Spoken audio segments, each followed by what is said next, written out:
Every house, every king, and every battle has its own truth. But there are stories older than crowns, darker than the night, and more dangerous than any blade.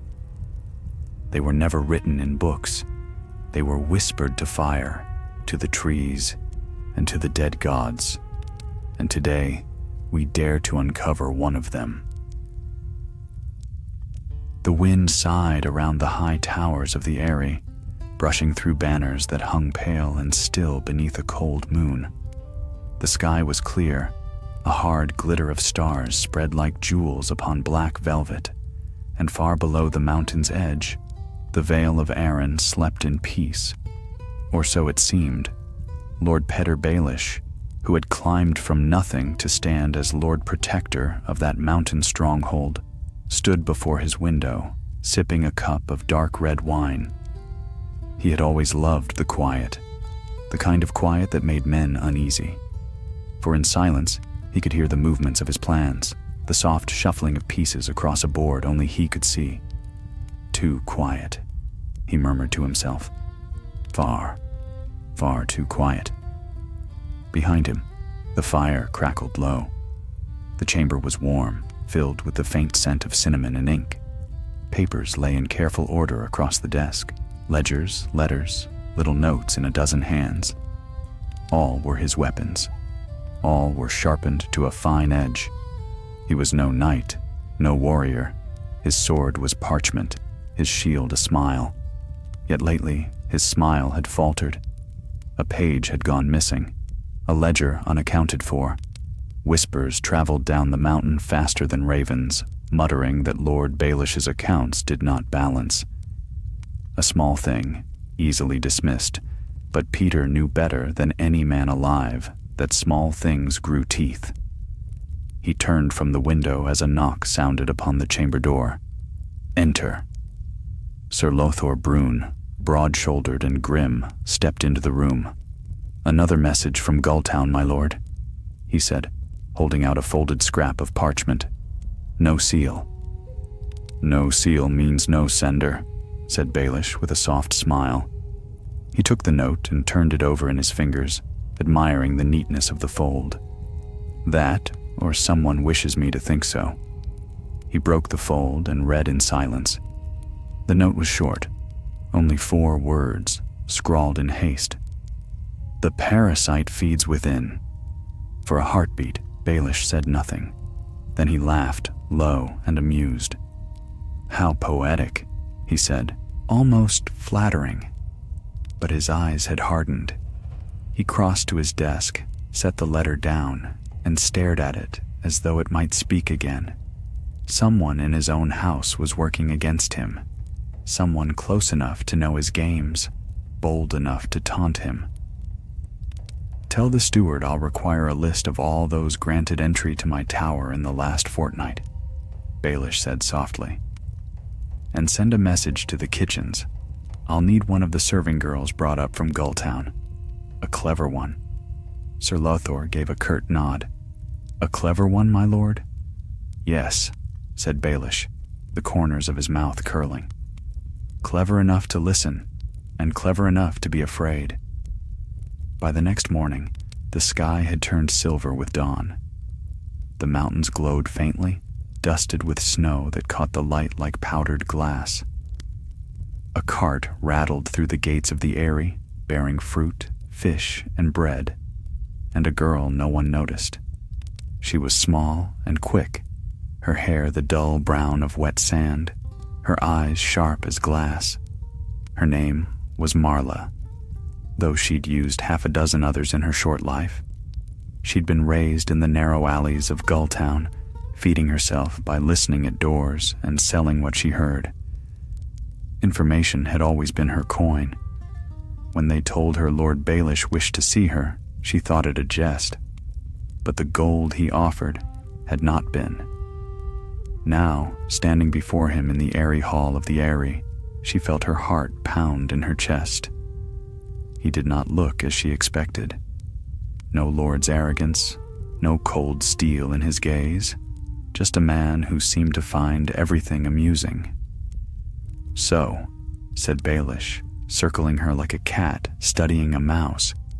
"They tell me you can listen better than most." "I can hear what people don't say, my lord," Marla said, her voice low. "Excellent. Then listen closely now." He leaned in, so near she could smell the wine on his breath. "Someone is leaking secrets. Someone within these walls. You will find out who, and you will tell me before anyone else does." Marla swallowed. "And if they catch me?" "Then you will tell them nothing," he said with a faint smile, "and I will make sure you are remembered." It was not a comforting promise, but gold was gold, and she'd seen too many winters to let fear starve her. So she bowed her head and agreed. From that moment on, she began to move through the Eyrie as only a servant could, unseen, unheeded, listening. She heard the Meister muttering over letters in the rookery, whispering to a raven bound for Old Town. She heard Lady Anya Wainwood's men-at-arms speak of a letter from River Run. She even heard Lothor Brune cursing the Lord's new girl under his breath. Each night, she crept back to the high chamber where Baelish waited, and each night she told him what she'd heard. He listened in silence, smiling faintly, his mind already weaving threads from her words. But after a week, Marla brought him something that made even Littlefinger's composure crack. "There's talk in the kitchens," she whispered. "They say a Meister came from King's Landing, brought a message sealed in black wax. They say he's been writing in secret at night, and not to you." Petyr's fingers stilled upon the rim of his cup. "A Meister," he said softly, "with black wax." "Yes, my lord." For a long while he said nothing. Then he smiled again, but this time the smile was different, colder. "Thank you, little sparrow," he said. "You've done very well. Now go and sleep. You'll have more to listen for tomorrow." She curtsied and slipped away, but when the door closed behind her, Petyr Baelish did not move. He stood there, staring at the dark window as the first light of dawn crept over the mountains. "Parasites," he murmured again. "Every one of us." Then he smiled once more, a slow, dangerous smile, and began to write a letter of his own. Morning came cold and thin, mist curling around the towers like pale fingers. The bells of the Eyrie tolled for the dawn meal, and the halls filled with the sound of servants and clinking plates. Above it all, Petyr Baelish's boots whispered softly upon the marble floors as he descended the stair, his mind already spinning through layers of deceit and possibility. He had spent half the night in thought. A Meister with black-sealed messages, secrets carried in the dark, those were not whispers to be ignored. The Citadel did not meddle openly in the affairs of lords unless the game was larger than any one house. That alone made him wary. For if the maesters were moving against him, it meant they had sensed weakness, and Petyr Baelish did not forgive those who sniffed at his blood. In the lower hall, Lady Anya Wainwood waited, her sharp face set in an expression that spoke of irritation and sleeplessness.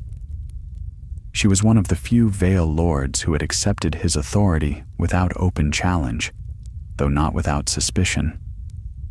Now, her eyes flicked to him as he entered, her voice thin and cold. "My Lord Protector," she said, dipping her head. "I hear troubling things, missing coin from the ledgers, discontent among your guards. I trust these are merely rumors?" Petyr's smile was gentle as ever. "Rumors are the lifeblood of the Vale, my lady. Without them, what would our tongues do all day?" But she did not laugh. "Be careful, Lord Baelish.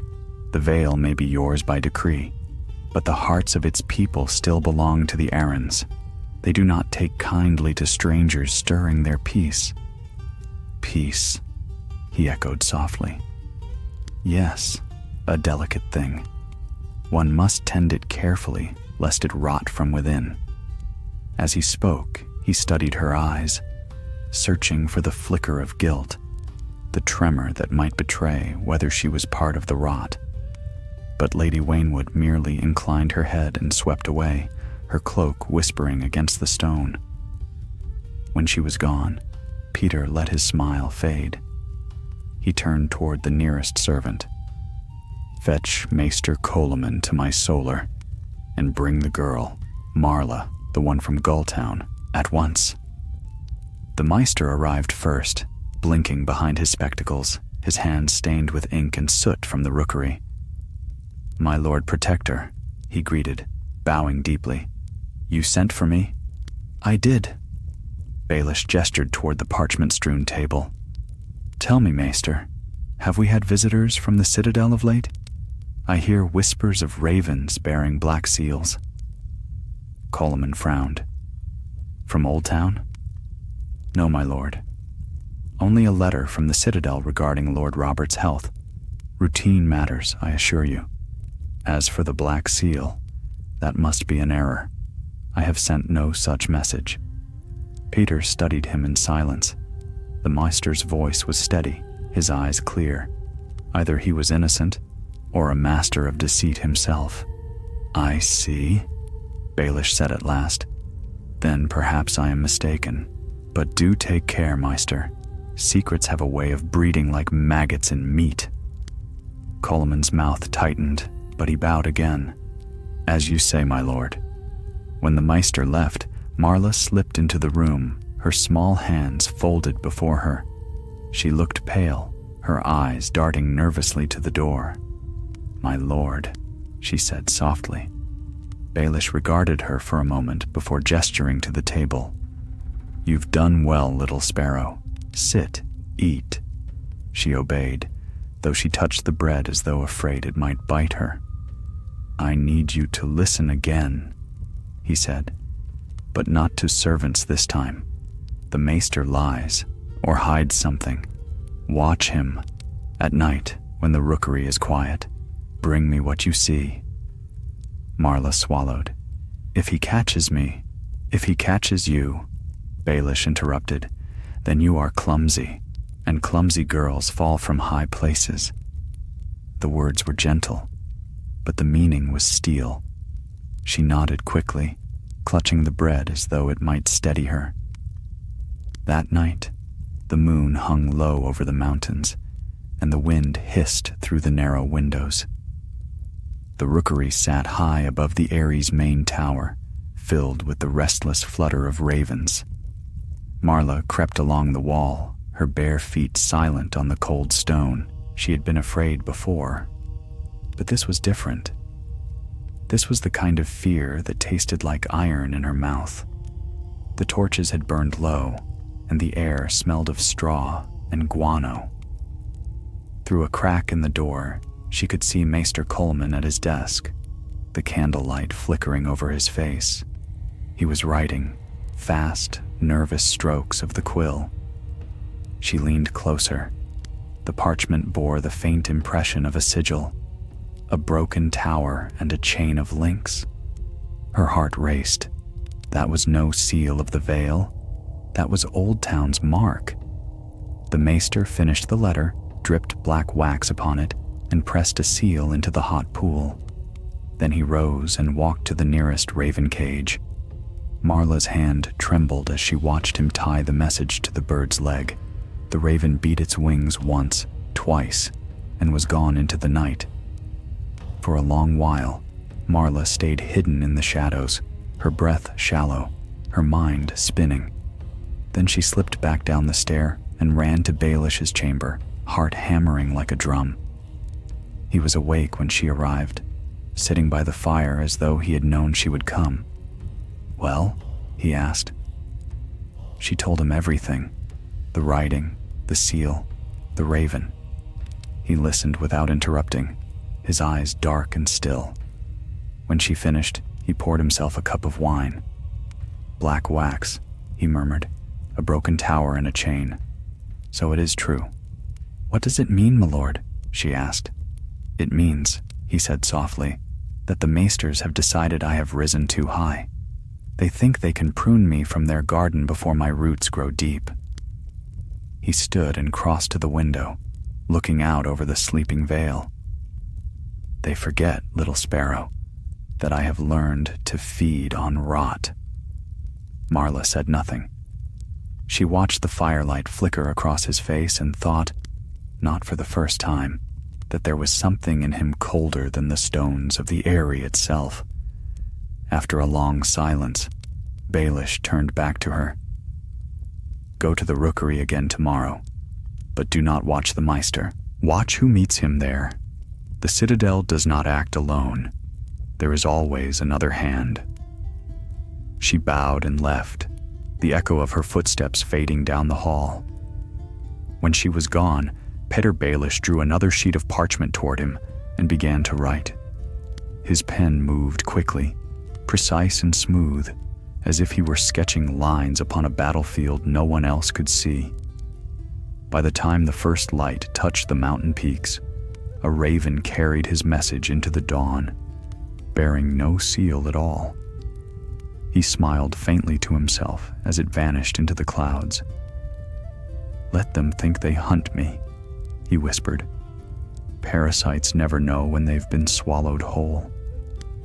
Snow drifted lightly through the high passes of the vale, cloaking the mountains in white silence.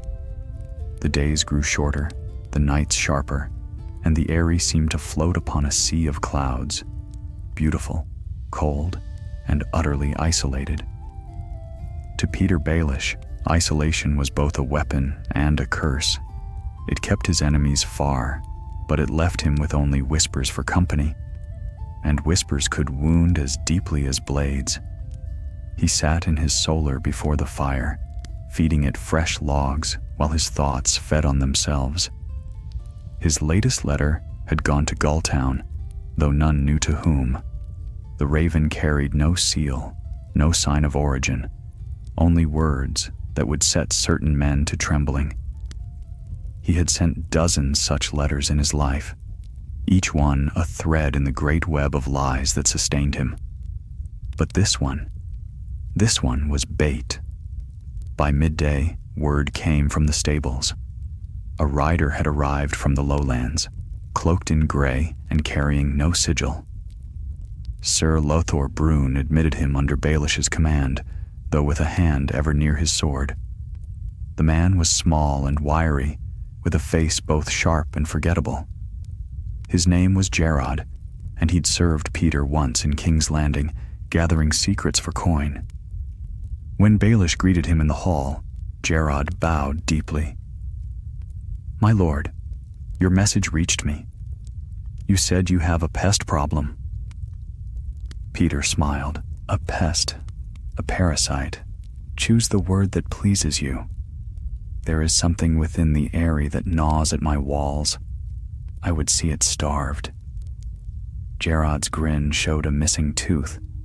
"And I am to be your rat catcher?" "You were always fond of tunnels," Baelish replied. "You'll be paid well if your work is clean and quiet." "Then it will be done," Gerard said, lowering his voice.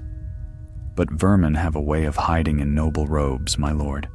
Should I fear whose nest I stir?" Baelish's eyes gleamed. "Fear nothing, my friend. I'll be the one who decides when to be afraid." That evening, as dusk fell violet over the mountains, Marla crept once more toward the rookery.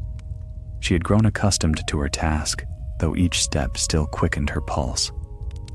The guards no longer noticed her, and the servants had learned to look the other way.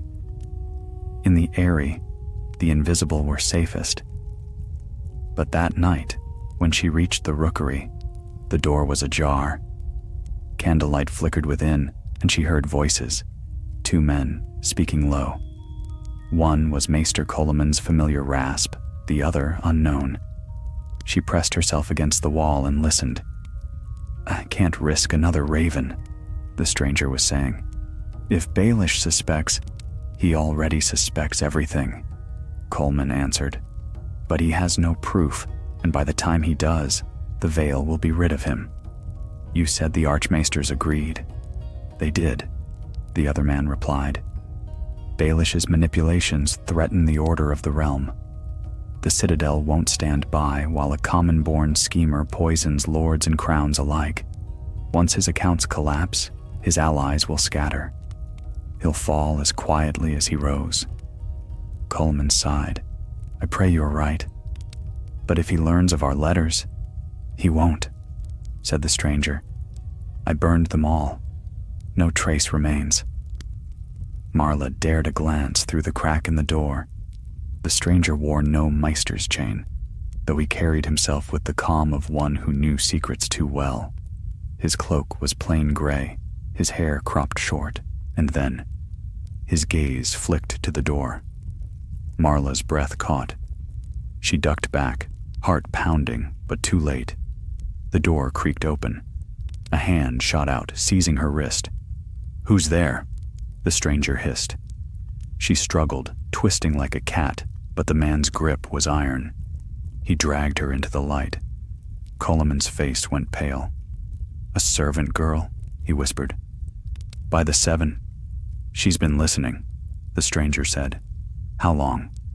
Marla's mind raced. I only came to feed the birds, my lord. Lord Baelish told me. The man struck her, sharp and sudden.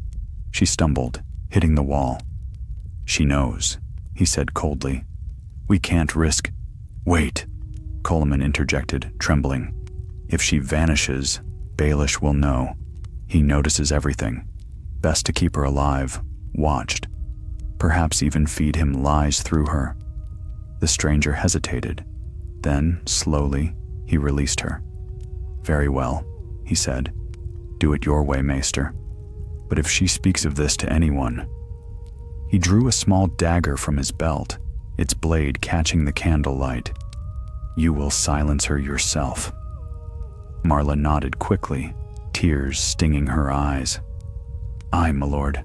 I swear it. He sheathed the blade and was gone, leaving her shaking in the cold air. Coleman helped her to her feet. Child, you meddle in things far beyond you, he said softly. Pray that you learn when to keep your tongue still. But as she fled down the stair, Marla's fear gave way to something else. Anger. Baelish had sent her into danger without warning, into a pit where she'd nearly been killed. And yet, if she told him, she knew what would come of it. Still, she went to him.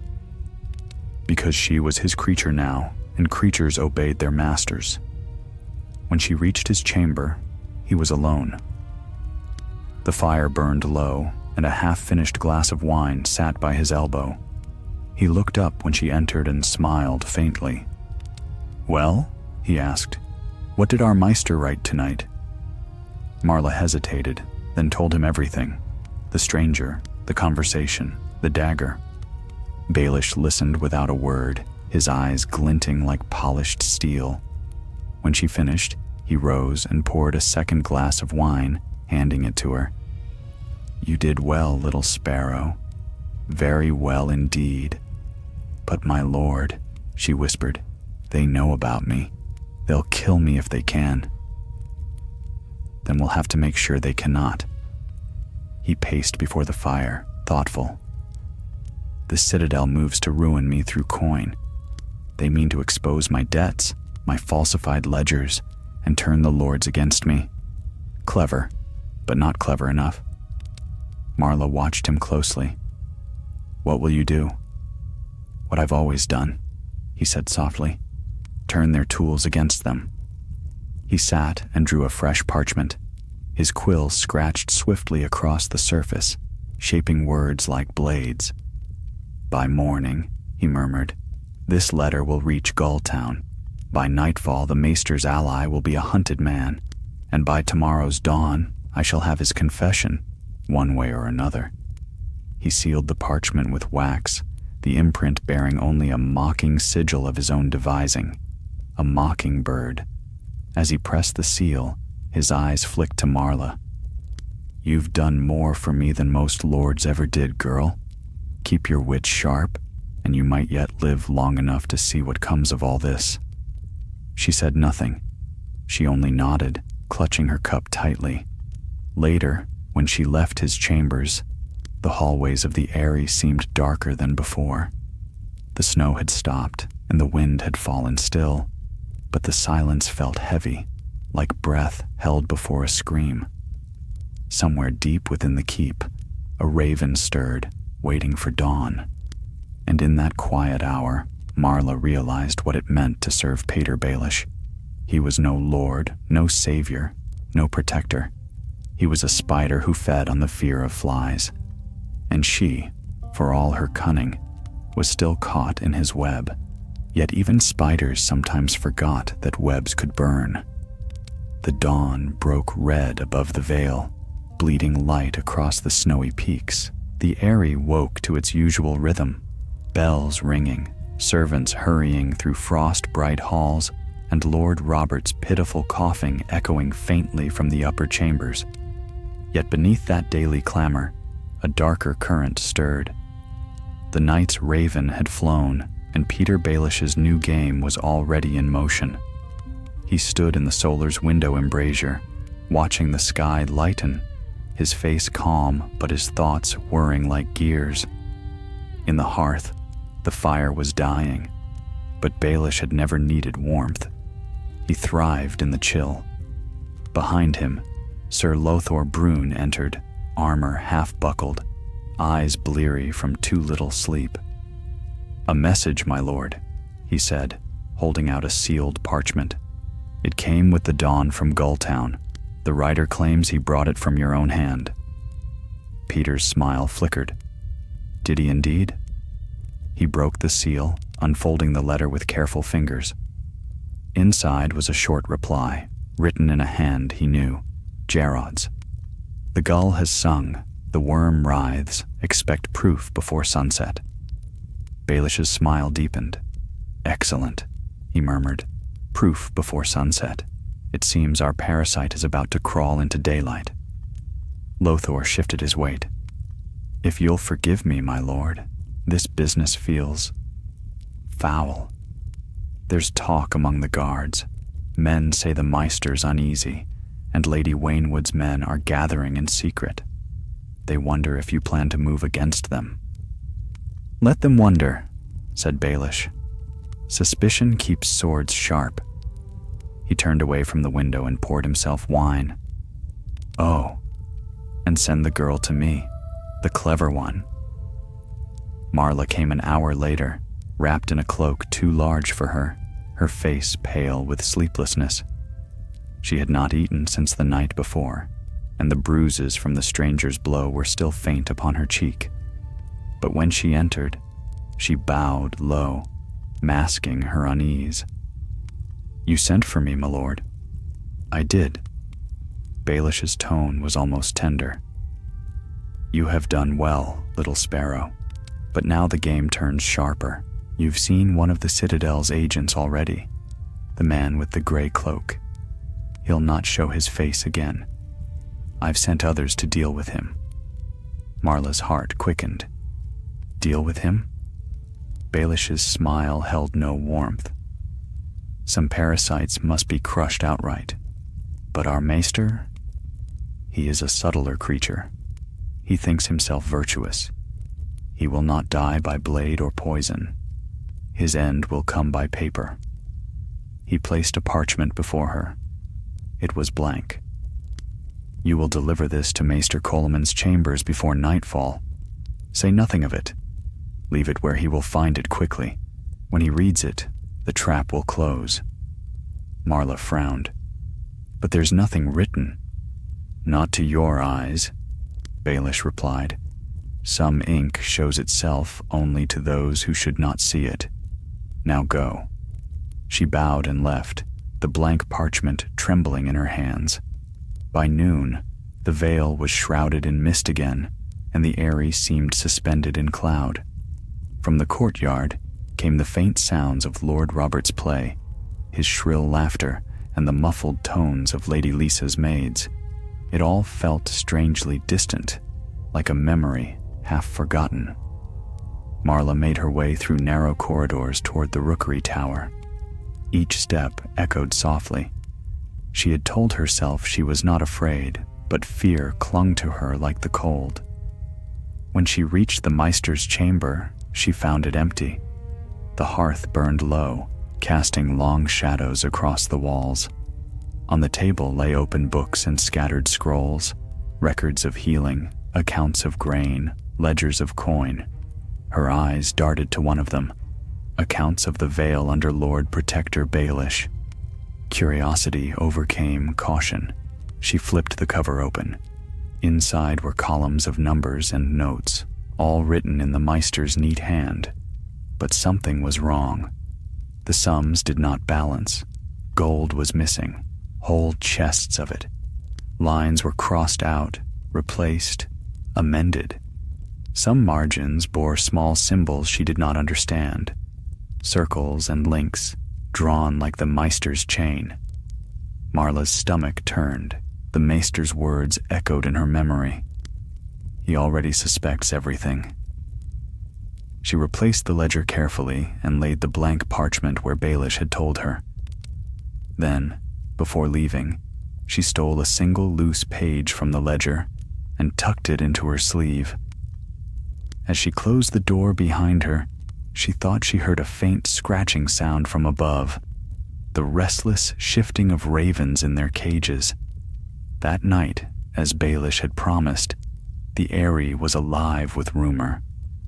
The Maester had locked himself in his chamber after reading some message.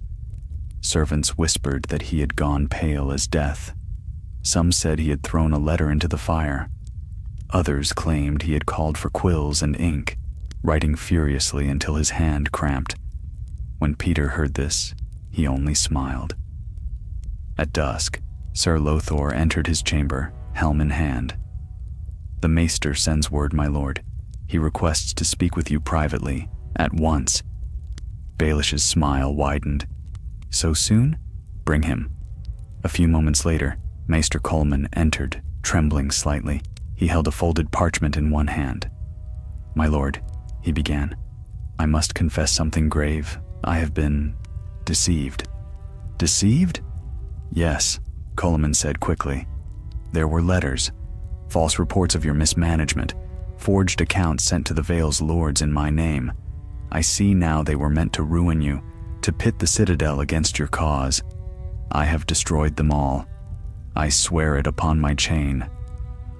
Baelish watched him with feigned confusion. False letters? How terrible. And who would commit such treachery? I cannot say. The man who brought them is gone, fled into the mountains. Perhaps he meant to kill me next. "Ah." Baelish nodded slowly. "Then you have done well to bring this to me. It seems we both have been victims of deceit." Coleman bowed, relief flickering across his weary face. "You are gracious, my lord. I shall make amends for my error." When he had gone, Baelish poured himself wine and laughed softly. The trap had sprung perfectly. The Meister had confessed to crimes Baelish himself had invented. His letters to the Citadel would now read as self-incrimination, and his loyalty would no longer be doubted. "Parasites," Petyr murmured, sipping his wine. "They bite until you bleed, and then they die in your cup." But elsewhere in the Eyrie, Marla could not sleep. She sat by the small window of her quarters, clutching the stolen page. The numbers, the strange sigils, they gnawed at her mind. What if Baelish had not been honest? What if he had used her to destroy a man who had spoken truth? Outside, the wind howled against the stone. She rose and crossed to the hearth, holding the page over the firelight. The ink gleamed faintly, revealing a faint mark at the bottom, one she had missed before. It was a sigil, a mockingbird. Her breath caught. Baelish's mark, his hand in the Meister's ledger, his theft, his lies, hidden beneath layers of deceit. She let the page fall into the flames, watching the edges curl and blacken. Then she turned toward the window, her jaw set. For the first time since coming to the Eyrie, she did not feel small. she felt something colder, sharper. If Petyr Baelish thought her a parasite, he was right. But parasites, she now knew, could feed on their masters too. And the next time he sent her to spy, she would not come back alone. The snows deepened over the vale as winter crept closer. The air grew thinner in the heights, and even the ravens flew slower through the gray skies above the eyrie. It was the season when men stayed close to their fires and whispered of ghosts upon the mountain paths. Yet within those cold halls, Petyr Baelish's games burned on, bright as coals hidden under ash. Days passed since Maester Coleman's supposed confession. The man had retreated into a quiet unease, his eyes hollow, his hands shaking when he poured ink. The servants said he slept little and ate less. Whatever message he had read, whatever guilt Baelish's invisible hand had planted in his heart, it gnawed at him still. For Baelish, this was precisely as he wished. He kept the Maester alive, useful, fearful, an obedient link in his chain. But his thoughts had already moved to other matters. The citadel would not forget its wounded pride. He knew their reach extended far, even into courts where Maesters whispered advice in every lord's ear. Somewhere beyond the Vale, someone else would move against him, and when they did, he must be ready. He was in the solar again, staring into the blue-white light beyond the window, when Sir Lothor entered. "The rider from Gulltown returned, my lord. He brought something for you, a ring." Baelish took the small object, turning it between his fingers. A plain silver band, unmarked save for a faint engraving upon the inside. "The worm devours its kin." A message from Gerard. The work was done. The Citadel's second agent, the stranger from the rookery, was dead. Petyr slipped the ring into his pocket. "Tell the rider to rest in the stables and keep silent. No one must know he came." "Aye, my lord." When the door closed again, Baelish leaned back in his chair and laughed softly. "Parasites," he said, "all of them feeding on one another until none remember whose blood they drink." But even as he said it, a faint unease crept through him. He could sense something shifting, some thread in the web tugged by unseen hands. That night, Marla moved through the halls with the caution of a thief. Since discovering Baelish's mark in the Maester's ledger, her faith had curdled into fear and fury. She spoke to no one, but her eyes missed nothing. She saw the way guards avoided meeting their lord's gaze. She heard whispers among the servants, rumors that gold once promised to the Vale had vanished, that Lord Baelish's ships no longer returned to Gulltown. In every shadow she sensed deceit, and she understood now that deceit was not a game to Petyr Baelish. It was his nature. He lied as easily as breathing, and when those lies grew roots, they strangled everything around them. She had begun to keep her own secrets. At night, she went down to the kitchens, where the steward's clerk kept the supply ledgers. There she copied small details, names, shipments, numbers of barrels sent and received. She hid her notes beneath a loose stone near the rookery stairs. She did not yet know what she would do with them, only that she could not remain helpless. One evening, she heard quiet footsteps behind her. She turned sharply and found Maester Coleman watching her. "You've been busy, child," he said softly. His eyes were weary, but there was no anger in them, only sorrow. "I'm only doing my work," she murmured. "Work, yes." He sighed. "You think I do not see what you carry in your sleeve each night? You are not the first Baelish has used so. He trains creatures like you because he knows fear makes loyal spies." Marla's throat tightened. "You don't know anything about me." "Oh, but I do," the Maester said. "You're clever, too clever to remain blind. Tell me, Have you not begun to wonder what gold buys all those ravens, or whose blood stains the pages of his ledgers? She hesitated. Coleman leaned closer. If you truly wish to live, girl, leave this place before he turns his gaze upon you. The day he finds no more use for you, he'll let you fall like all the others. He turned to go, his voice lowering to a whisper. But if you would strike him first, come to the rookery at dawn. There is one letter he cannot bear to see written. Then he was gone, his footsteps fading into the stairwell. The night stretched long and sleepless. Marla sat awake in her narrow chamber, the cold pressing against the walls like a living thing. Her thoughts tangled. Fear of Baelish, the Maester's warning, the memory of that mockingbird seal in the ledger. She had seen many liars in her life, but none who smiled as easily while drawing the noose tight. When the first light touched the mountains, she rose and went to the rookery. The tower was dim and smelled of feathers. Coleman stood by the window, cloaked in gray. In his hand was a parchment sealed in pale wax.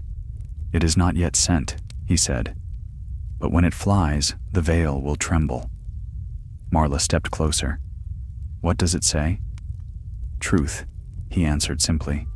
"Proof of Baelish's thefts, his false ledgers, the death of his enemies by his own design. It will go to the Lord's declarant in runestone, and from there to the Iron Throne if need be. And if he finds out, then I am already dead." Marla looked at the raven cage. The bird inside stirred, black eyes glittering. Her heart pounded. Before she could speak, the door opened. Baelish stood there, smiling faintly. I wondered who the Maester would choose for his last confession. Coleman froze. "My lord, Spare me," Baelish said, stepping inside. His tone was mild, but his eyes were ice. "I gave you a chance to serve. Instead, you write to men who will never understand the worth of what I build." "You build nothing but lies," Coleman said, his voice trembling yet firm, "and I will see them undone." Baelish sighed. "No, Maester, you will see nothing more." He moved like a cat, quick, smooth, quiet. Before Marla could speak, his dagger flashed. Coleman gasped once, clutching his chest, and fell. The parchment slipped from his fingers, scattering into the straw. Marla stared in horror as blood spread across the floor. Baelish bent and retrieved the letter, glancing at it briefly before tossing it into the fire.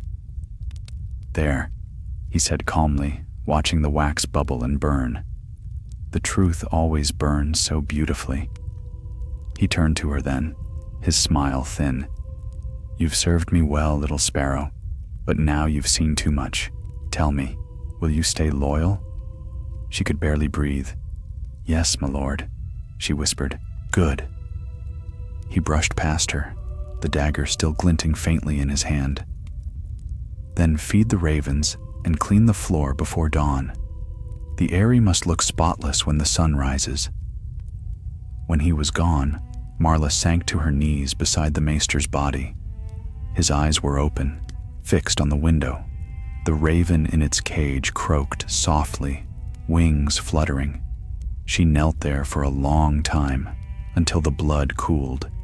Then, with trembling hands, she drew from her sleeve one of her hidden notes, the numbers and marks from Baelish's stolen gold, and pressed it into the Maester's cold palm. "Not all of it will burn," she whispered. Then she took one raven from its cage, tied a scrap of parchment to its leg, the faintest proof she could offer, and released it into the dawn. It vanished into the gray sky, a small, dark speck against the pale snow. And as it flew, Marla swore quietly to herself. Petyr Baelish would learn that even the smallest parasites could bite deep enough to draw blood. The morning after Maester Coleman's death dawned pale and brittle, a thin frost glazing the stones of the eyrie. The servants moved like ghosts through the corridors, whispering of sickness, of sudden collapse, of hearts too weak for the mountain air. That was the tale Baelish had given them, and none dared question it. The body had been carried away before dawn, the blood scrubbed from the rookery floor. The maester's ravens were restless that morning, calling hoarse cries into the clouds. From his chamber, Petyr Baelish listened to their croaks with faint amusement. Even the birds gossip, he said, sipping his morning wine. He stood before a table strewn with parchments, letters half-written, seals waiting to dry, the web of lies that bound his power. One more thread had been cut, but the web still held. He thought of the citadel and its chains, of faceless men in Old Town who fancied themselves keepers of order. They would hear of Colomon's death soon enough, but by the time they sought to act, the veil would already be his in truth, not just in name. There would be no witness left to contradict his accounts, no proof that gold had been stolen, no whisper of conspiracy that did not begin and end with Petyr Baelish. Yet one whisper remained.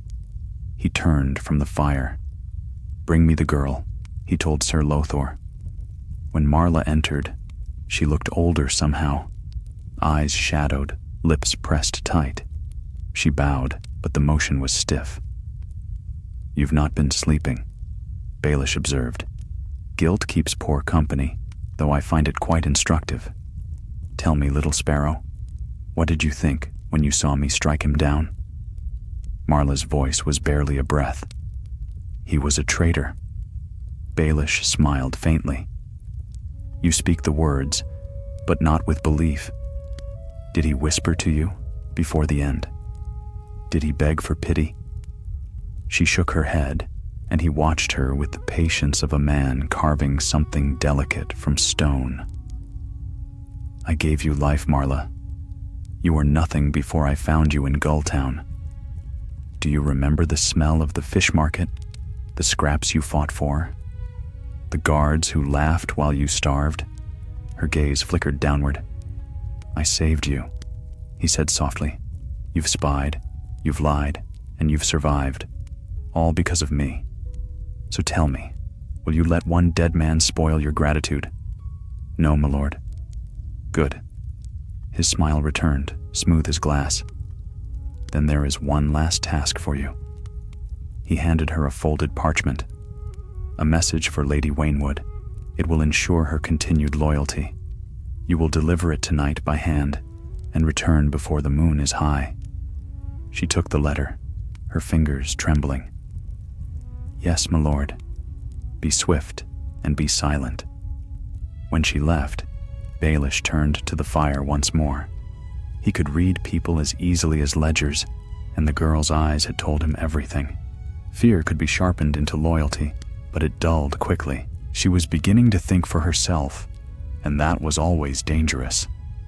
By nightfall, he would know whether she still served him or had chosen to become yet another parasite feeding upon his shadow. The ride down from the Eyrie was cold and treacherous.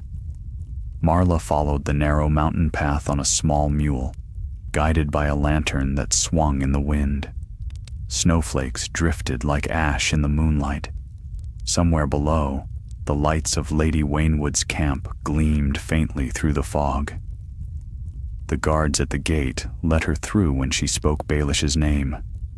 Within the tented hall, Lady Anya Waynwood sat wrapped in furs, a sharp-eyed woman whose face seemed carved from the same hard stone as the veil itself. "A message from Lord Protector Baelish," Marla said, bowing low. Lady Anya broke the seal and read, her lips pressed into a thin line. "Do you know what this says, girl?" "No, my lady." "It says the Vale owes him another 1,000 gold dragons for stewardship costs. Convenient when no such debt exists." She looked up sharply. "You're his errand girl, aren't you? His little shadow?" Marla's heart raced. "I only deliver letters, my lady. I don't read them."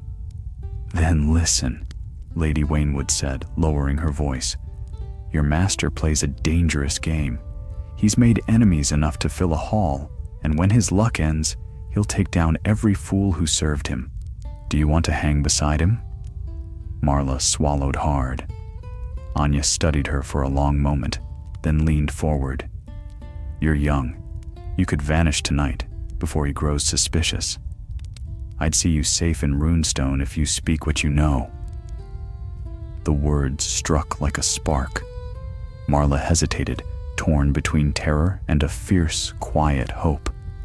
At last she whispered, "I have proof. Numbers, ledgers, pages from his accounts. I hid them." Lady Waynwood's eyes sharpened. "Bring them to me, and I'll see you rewarded. Baelish's web is wide, but every web breaks when the spider overfeeds." Marla nodded faintly. "I'll return before dawn." She slipped away into the night. The path back up the mountain was darker now, the mist thick and heavy. Halfway up, she thought she heard footsteps behind her, soft, measured. She turned, but saw nothing. The mule snorted uneasily. When she reached the upper gates, the guards looked restless. "You're late," one said. "Lord Baelish waits in the hall." Her stomach turned cold. Inside, Baelish stood by the hearth, his face unreadable. "You were gone long, little sparrow. Did the good lady keep you with wine and gossip?" Marla tried to speak, but her voice failed. He stepped closer. "Do you think I do not know when one of my birds strays from the roost? The hills have ears, girl. You spoke with her." I only delivered..." He silenced her with a raised hand. "You disappoint me." From the shadows, Sir Lothor emerged, sword in hand. Baelish's tone never changed. "You see, betrayal always begins with the smallest bite. A parasite testing whether the host notices. But I always notice." Marla's breath came quick and shallow. "Please, my lord, I didn't..." He studied her for a long moment, then sighed. "No, not yet, perhaps. You're clever enough to know I'd hear of it soon. That is why you came back." He turned to Lothor. "Take her to her chambers. Lock the door. No one speaks to her until I decide what to do." Lothor obeyed without a word. As they led her away, Baelish returned to the fire, the flickering light casting strange shadows across his face. The girl was too useful to kill, yet there was still work she might do, still secrets to wring from her trembling lips. And if she truly had spoken to Lady Waynwood, then perhaps she could serve one final purpose. In her locked chamber, Marla sat upon the cold floor, heart pounding. The walls felt too close, the silence too deep. She had thought herself cunning, but she'd underestimated him again. The spider was always listening. She pressed her palms to her face, fighting the rising tide of panic. In the corner of the room lay the small, loose stone she'd used to hide her notes. They were still there, proof enough to damn Baelish if she could only deliver them. She thought of the Meister's corpse, of Lady Waynwood's sharp eyes, of Baelish's cold smile. Then she thought of the raven that had flown from the rookery with her message before. If one bird could reach the Vale, perhaps another could reach beyond it, to Gulltown, to Runestone, even to the capital. She rose slowly, her fear turning to resolve. The door was locked, but the narrow window stood open to the night. Beyond it, the cliff dropped sheer into cloud. It was madness to try, but madness was all she had left. She climbed onto the ledge, the cold wind tearing at her cloak, and looked down into the endless white below. Then, with trembling hands, she tied her last note around the leg of a raven she had hidden in her cloak, a small black creature she'd stolen days before from the rookery, just in case. "Fly," she whispered. "Fly far." The bird took wing, vanishing into the mist. Marla drew back inside, her heart hammering. Whatever came next, Petyr Baelish would not be the only one weaving webs in the Vale. The next morning dawned gray and cruel, clouds pressing low over the mountains.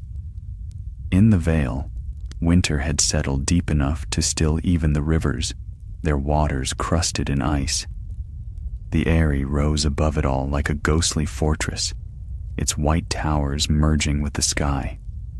Inside its walls, warmth and silence warred with one another. The hearths burned bright, yet the air carried a chill that no fire could banish, a chill born not from cold, but from fear. Petyr Baelish sat in his solar, dressed in somber gray, the mockingbird pin upon his chest catching the faintest glimmer of light. He was waiting. A raven had come at dawn, its message sealed in the hand of Lady Waynwood. The letter was short, and as he read it, his lips curved in quiet amusement. "We will speak no more of accounts or debts. The Vale remains loyal as ever." He folded the parchment carefully, sliding it into his sleeve. Lady Waynwood had received his message after all, his second message, sent by his own rider before midnight. Whatever conversation she and the girl had shared, it no longer mattered. The letter had reached her first, dripping with lies so skillfully spun that truth itself would be strangled. Still, Baelish was not satisfied. A single letter could not silence what the girl had begun. Trust, once cracked, could never be fully mended. When the knock came at his door, he already knew who stood behind it. "Enter," he said softly. Sir Lothor Brune appeared, his sword at his hip, his face shadowed. "The girl is quiet, my lord. She's eaten nothing since last night." "Good," said Baelish. "A hungry mouth speaks less nonsense." He rose and paced slowly before the fire. "Tell me, Lothor, do you believe in loyalty?" The knight frowned. "A man serves who pays him, my lord." Baelish chuckled. "A fair answer, and honest. Loyalty is a word the highborn use to comfort themselves. It is the coin we give instead of gold. But even coins are spent eventually." He turned to the window. "The girl will serve me one more time. Then she can go back to her gutters if she lives that long." Lothor shifted uneasily. "And if she refuses?" Baelish's smile was slight, almost kind. "Then she will learn how deep the Eyrie's dungeons lie." Down in her chamber, Marla sat beside the cold hearth, her eyes fixed upon the narrow slit of window. She had not slept. Every sound in the corridor made her flinch. The note she had sent with the raven, her one fragile hope, had vanished into the mist. Whether it had reached anyone, she could not know. When the door opened, she sprang to her feet. Baelish entered alone, his steps soundless against the stone. "You've been brooding, little sparrow," he said, his tone gentle as silk. "You do yourself no favors. Brooding breeds foolish dreams." She said nothing. He regarded her for a moment, then drew a folded parchment from his sleeve. "I have a task for you, a final one. Complete it, and your debt to me is done." Marla hesitated. "What task?" "Lady Waynwood's master keeps records of all letters sent from the Eyrie. You will go to her camp again tonight, as before. You will tell her that Maester Coleman's death troubles you, and that you fear I plan the same for her. You will say that I intend to raise the boy Robert to manhood as my puppet, that I plot to seize the Vale entire." Her eyes widened. "You do?" Baelish's smile cut her off. "No, child. You will only say it. Words are smoke, and I need only the spark." "Why?" "Because," he said softly, "when Lady Waynwood sends her frightened letter to the Lord's declarant, I shall intercept it, and the proof of her treachery will be written in her own hand. The Vale will rise against her, not me." Marla's mouth went dry. "And if I refuse?" Baelish's voice hardened. "Then you will join Maester Coleman in the fire. You've seen what happens to those who outlive their usefulness." He placed the parchment in her hands and turned away. "You ride at dusk." That evening, as the gates opened once more, the wind screamed through the mountain passes. Marla rode down the steep path, cloak drawn tight, heart thundering in her chest. She had no plan now, only a single desperate thought: escape. She would not go to Lady Waynwood. She would not return to Baelish. Somewhere beyond the mountains lay valleys and forests where his reach could not follow.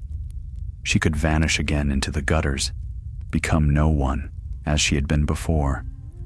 Yet when she reached the lower pass, she found riders waiting. 4 men in the Vale's colors, faces masked against the cold. One stepped forward. "You're late," he said. Marla's breath caught. "Late? For what?" "The Lord Protector's orders. We're to escort you to Lady Waynwood's camp, for your safety." Her stomach turned to ice. She nodded and let them lead her. The road wound downward, narrow and treacherous. Mist clung to the stones and the horses' hooves echoed hollowly. The men spoke little.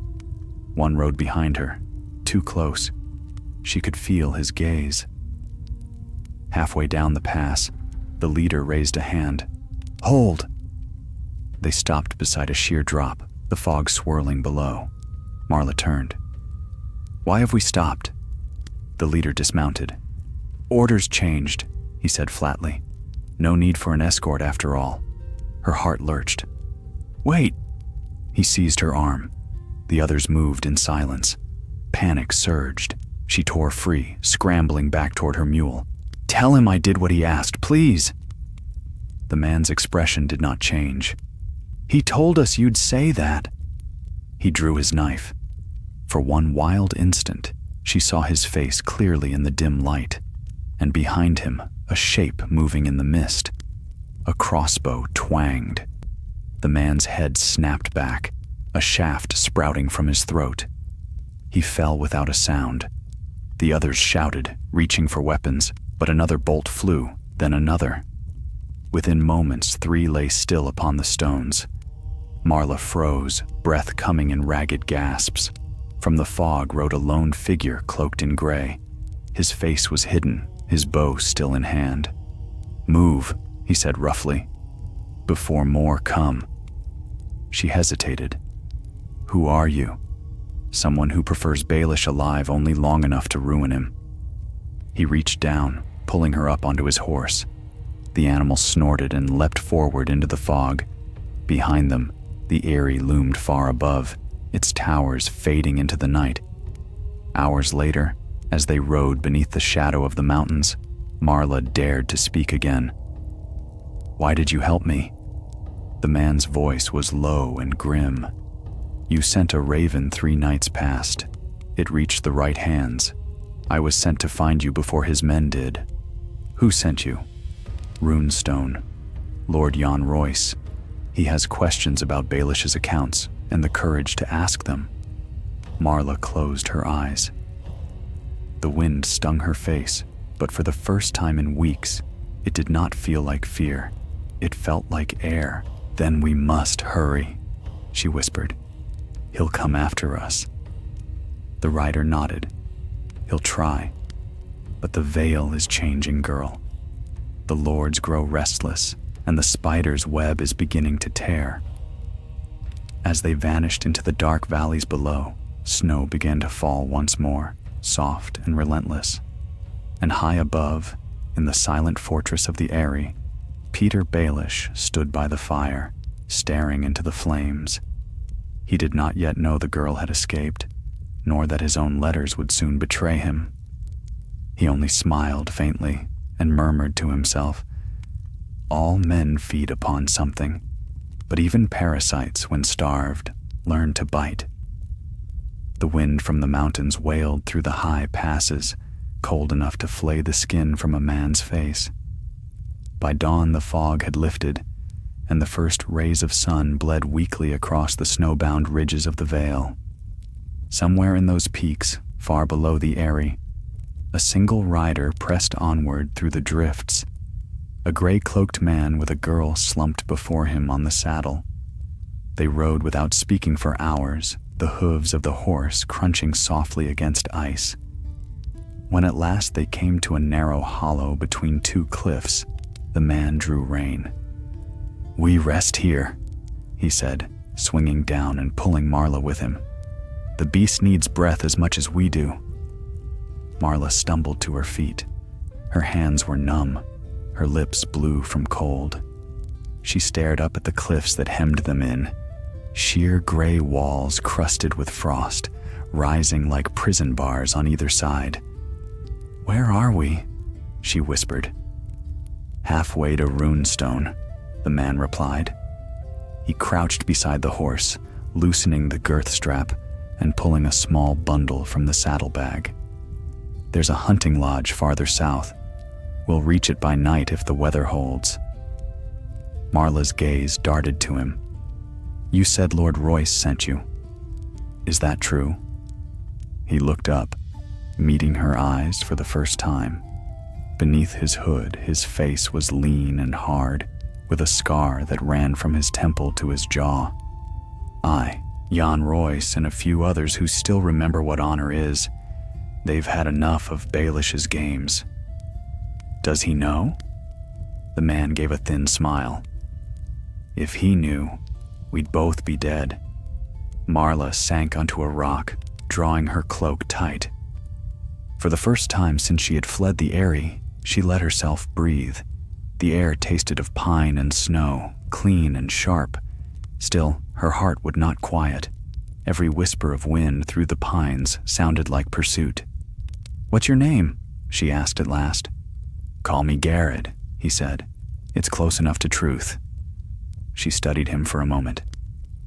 "You killed those men on the pass. They would have thrown you to the rocks." His tone held no pride, no regret. "I only saved what was worth saving." Marla looked away, watching her breath curl in the cold air. "He'll come for me," she said softly. "He always does. He finds everyone eventually. Then we best move faster than his ravens." By nightfall, they reached the hunting lodge, a squat stone hall built against the mountain's flank, half buried under snow. Gerd forced open the door, and they stepped into the stale dark within. The air smelled of smoke and pine tar. He struck flint to steel, coaxing a weak flame into life. "Stay near the fire," he told her. "You'll freeze before morning otherwise." Marla obeyed, kneeling close as the warmth began to seep back into her bones. She watched him move about the hall, silent and sure. He set snares outside, fetched water from a frozen stream, then unrolled a map upon the table. The parchment was marked with faint ink, dotted lines tracing mountain roads and watch posts. He pointed to a spot near the coast. "Here, Gulltown. Royce has men there who can keep you hidden. After that, we'll see what to do with what you've got." She reached into her cloak and drew out the last of her notes. Scraps of parchment, ink-smeared numbers, bits of names and seals. "These are all I have," she said. "They prove he's been stealing from the Vale. Coin meant for the errands, for the lords, all taken for himself. But it won't be enough." "It will," Garrett said, glancing up. "Baelish builds his castles from rumor and shadow. You tear away the shadows, the rest collapses." Marla's hands trembled slightly. "I'm no knight, no lord. No one listens to girls like me. Then we'll make them listen." He sat across from her, his face half in shadow. "If you speak with Royce himself, he'll believe, and once he moves, others will follow. The Vale is quiet, but not blind. Too many have waited for the chance to be rid of the spider." Marla said nothing. The fire cracked softly, and for a long while there was only the sound of the wind outside. Later, as she drifted toward uneasy sleep, she thought of the Eyrie, of its silent halls and the man who ruled them. She saw him as she had last, standing before the fire, eyes bright with cruel amusement. Even now, she could hear his voice whispering in her mind. I always notice. Far above, the Eyrie slept beneath a cold moon, yet within its highest tower, Petyr Baelish was awake. The girl had not returned. His men had not returned. Only silence answered his commands, and silence was the one thing that never lied. He stood before the hearth, turning a small silver ring in his fingers, the same that Gerard had sent him weeks before. The engraving caught the light. The worm devours its kin. Well, he murmured, perhaps the worm has grown teeth. Sir Lothor entered, bowing low. We found the bodies on the pass, my lord.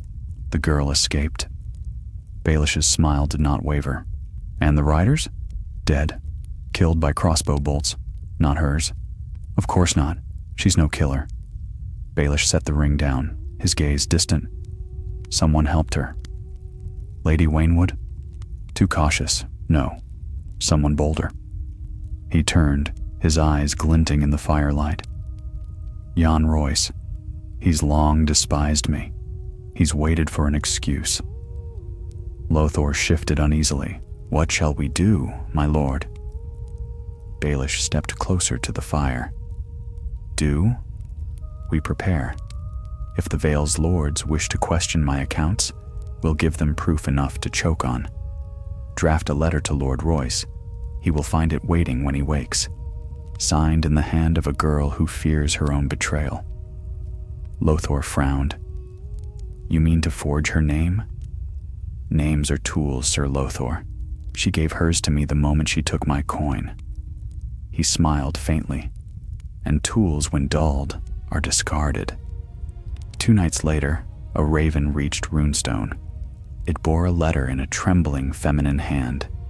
My Lord Royce, forgive my deceit. I was taken by fear and shame. Lord Baelish has done no wrong. He protected me from the Citadel's men who sought to poison him. I beg you, burn this letter after reading. Forget my name. Royce read it twice, his face grim. Forged, he said. It reeks of him. He crushed the parchment in his fist, but others in his hall murmured doubt. Perhaps the girl lied, said one knight. Littlefinger's reach is long, yet he saved the boy Aaron from ruin. Should we move against him without proof? Royce's jaw tightened. Proof I shall have. He turned to Garrett, who stood waiting near the door. Find the girl before Baelish does. At dawn, Garrett and Marla rode again, this time along a frozen river road winding through the lower vale. The trees rose black and skeletal against the snow. Once we reach Runestone, Garrett said, you'll be safe. Marla gave a hollow laugh. There's no safe place while he breathes. He looked at her sharply. Then perhaps that's what must change. She said nothing, but in her mind, the thought took root and grew like a weed. For all his cunning, for all his gold and words, Petyr Baelish bled as any man did, and someday soon, she swore to herself, she would be the one to see it happen. Far away, high above the clouds, Littlefinger poured himself another cup of wine and watched the snow fall against the window. The fire crackled low, and the light flickered across his face, softening the hard lines of his smile. They think they run, he whispered, but every path leads back to me. He raised his cup to the flames and drank, savoring the taste of victory, though somewhere, deep beneath that quiet triumph, a thin crack had begun to form. For the first time in many years, Petyr Baelish felt something he had not felt since boyhood, the faint, unwelcome stir of doubt. Snow fell thick across the vale, soft as ash, covering road and ridge alike. The storm had come without warning, sweeping from the sea and cloaking the mountains in white silence. Beneath its veil, 2 riders pressed onward, their horses weary, their cloaks rimed with frost. The world had shrunk to gray and white, and the sound of hooves crunching through the drifts. Marla could no longer feel her fingers. The cold had sunk deep into her bones, a slow ache that dulled her thoughts. Beside her, Garrett rode hunched and silent, eyes narrowed against the wind. He seemed carved from the same stone as the mountains themselves, but even stone cracked under too much strain. "We'll not reach Runestone before dark," he muttered. "There's a village a few miles east. Miners' huts, half abandoned. We'll take shelter there." Marla nodded, though the words barely reached her through the howling wind. She could think only of warmth, of fire, of rest. By the time they saw the village, dusk had fallen. A handful of squat wooden huts crouched against the base of the cliffs, their roofs heavy with snow. No smoke rose from any chimney. "Empty," Garrett said grimly, "or near enough." They dismounted, leading their horses through the drifted lanes. The air smelled of pine sap and old smoke, the faint scent of lives long vanished. At last, they found a cottage with its door still intact. Garrett pushed it open and ushered Marla inside. The place was bare but sound. A hearth, a broken stool, a few ragged blankets left in a corner. Garrett set flint to steel, and soon a small fire flickered to life, throwing weak light across the room. Marla sank beside it, shivering uncontrollably. Garrett tossed her a fur cloak from his pack. "Wrap up. You'll lose your fingers if you sit like that." She obeyed, clutching the cloak tight. "How far to Runestone now?" "Another day's ride, if the snow eases." She stared into the fire. "And if it doesn't? Then we keep riding until it kills us, or he does." Marla smiled faintly at that, though it was not a happy smile. "You sound like you've known men like him before." "I've served worse," Garrett said, "but none as clever. Baelish hides his knives behind words. You never see the cut until you bleed." The fire cracked softly between them. Outside, the wind moaned through the shuttered cracks. Marla spoke again, her voice low. "When I first met him, I thought he was kind. He gave me food, gold, a place in the Eyrie. I thought he meant to lift me from the streets." She gave a bitter laugh. "But he only meant to use me, like all the others." "That's his way," said Garrett. "He feeds on need. The more desperate you are, the deeper his hooks sink." "I'll see him hang for it," Marla whispered. Garrett looked at her long, measuring her words. "If that's your wish, then you'll need more than ink and numbers. Royce will want witnesses, names, letters, every coin that vanished. You remember enough to give him that?" She hesitated. "Aye, every chest, every shipment. I saw him move gold meant for the errands to his own accounts in Gulltown. I can name the merchants who carried it." "Then you've more power than you know," Garrett said quietly. "A spider fears the light more than the sword." Before dawn, the storm broke. The snow eased to a soft drift, and the first color returned to the world. Dull gray sky, black trees heavy with frost. They broke camp and rode south once more, their horses leaving narrow tracks across the frozen ground. By midday, they saw the sea, a dark line glinting beyond the valleys, where Runestone lay upon the coast. Marla's heart lifted. For the first time in weeks, the horizon seemed to promise something more than death. But even as hope stirred, a sound echoed behind them, the distant ring of steel against stone. Garrett turned sharply in the saddle. "Riders!" Marla twisted to look. Far back along the ridge, dark figures were emerging through the snow, their cloaks snapping in the wind. "How many?" she breathed. "Too many to count," Garrett said. "Baelish's men." He kicked his horse into motion. "Ride." The chase began. The Vale's mountain paths twisted like coiled serpents, narrow and treacherous. Hooves thundered behind them, echoing from the cliffs. Marla clung to her reins, her breath tearing in her throat. An arrow hissed past her ear, shattering against the rocks. Another struck the snow beside her. She heard Garrod curse. "They're gaining," she cried. "Not for long." He pointed ahead. "There, the gorge. Follow me." They plunged down a steep descent where the trail narrowed between two sheer walls of ice. The wind howled through the gap, scattering snow like smoke. Garrod wheeled his horse suddenly, turning to face the oncoming riders. "Go!" he shouted. "Ride on! Don't stop! I won't leave you. Go!" His voice was iron. "They want you, not me." For a heartbeat she hesitated, and then she spurred her horse forward, tears freezing on her cheeks. The path wound downward into the valley, the sea glimmering faintly in the distance. Behind her, she heard the clash of steel, the screams of men, the echoing thunder of hooves. Then, silence. When at last she reached the valley floor, she turned her head once more. The gorge was empty. The wind carried no sound. "Garrod," she whispered, but there was no answer. By nightfall, Marla stumbled through the gates of Runestone, half frozen, her horse lathered with sweat. The guards took her into a hall of stone and fire, where Lord Jan Royce sat upon a broad chair carved with runes. His dark beard was streaked with gray, his eyes keen as polished steel. "Who brings a storm to my hall?" he demanded. Marla fell to her knees. "My lord, I bring proof of Lord Baelish's thefts, his lies, his murders." Royce rose, studying her.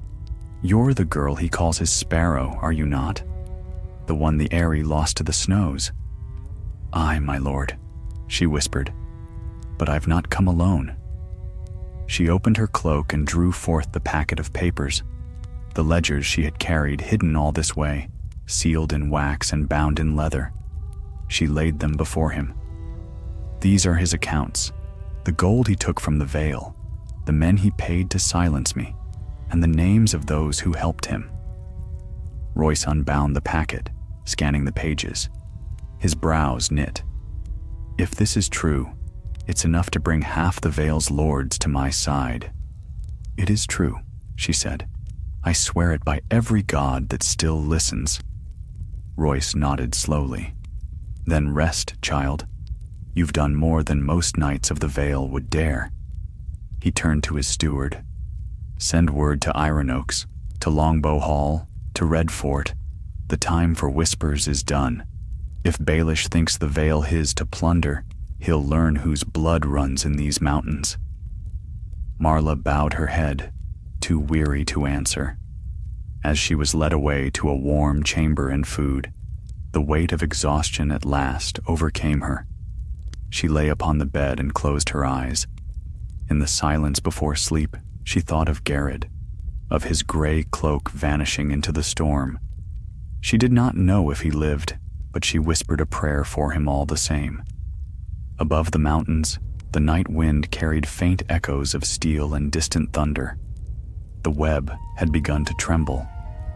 And far away, high in the Eyrie, Petyr Baelish felt it too. He awoke before dawn, his dream filled with the rustle of wings. Ravens, black as ink, filling the sky. When he rose, his wine tasted bitter, and for the first time in many years, his hand shook as he poured it. "Parasites," he murmured to the empty room. So many mouths, so much hunger. But even he could not tell whether he spoke of them, or of himself.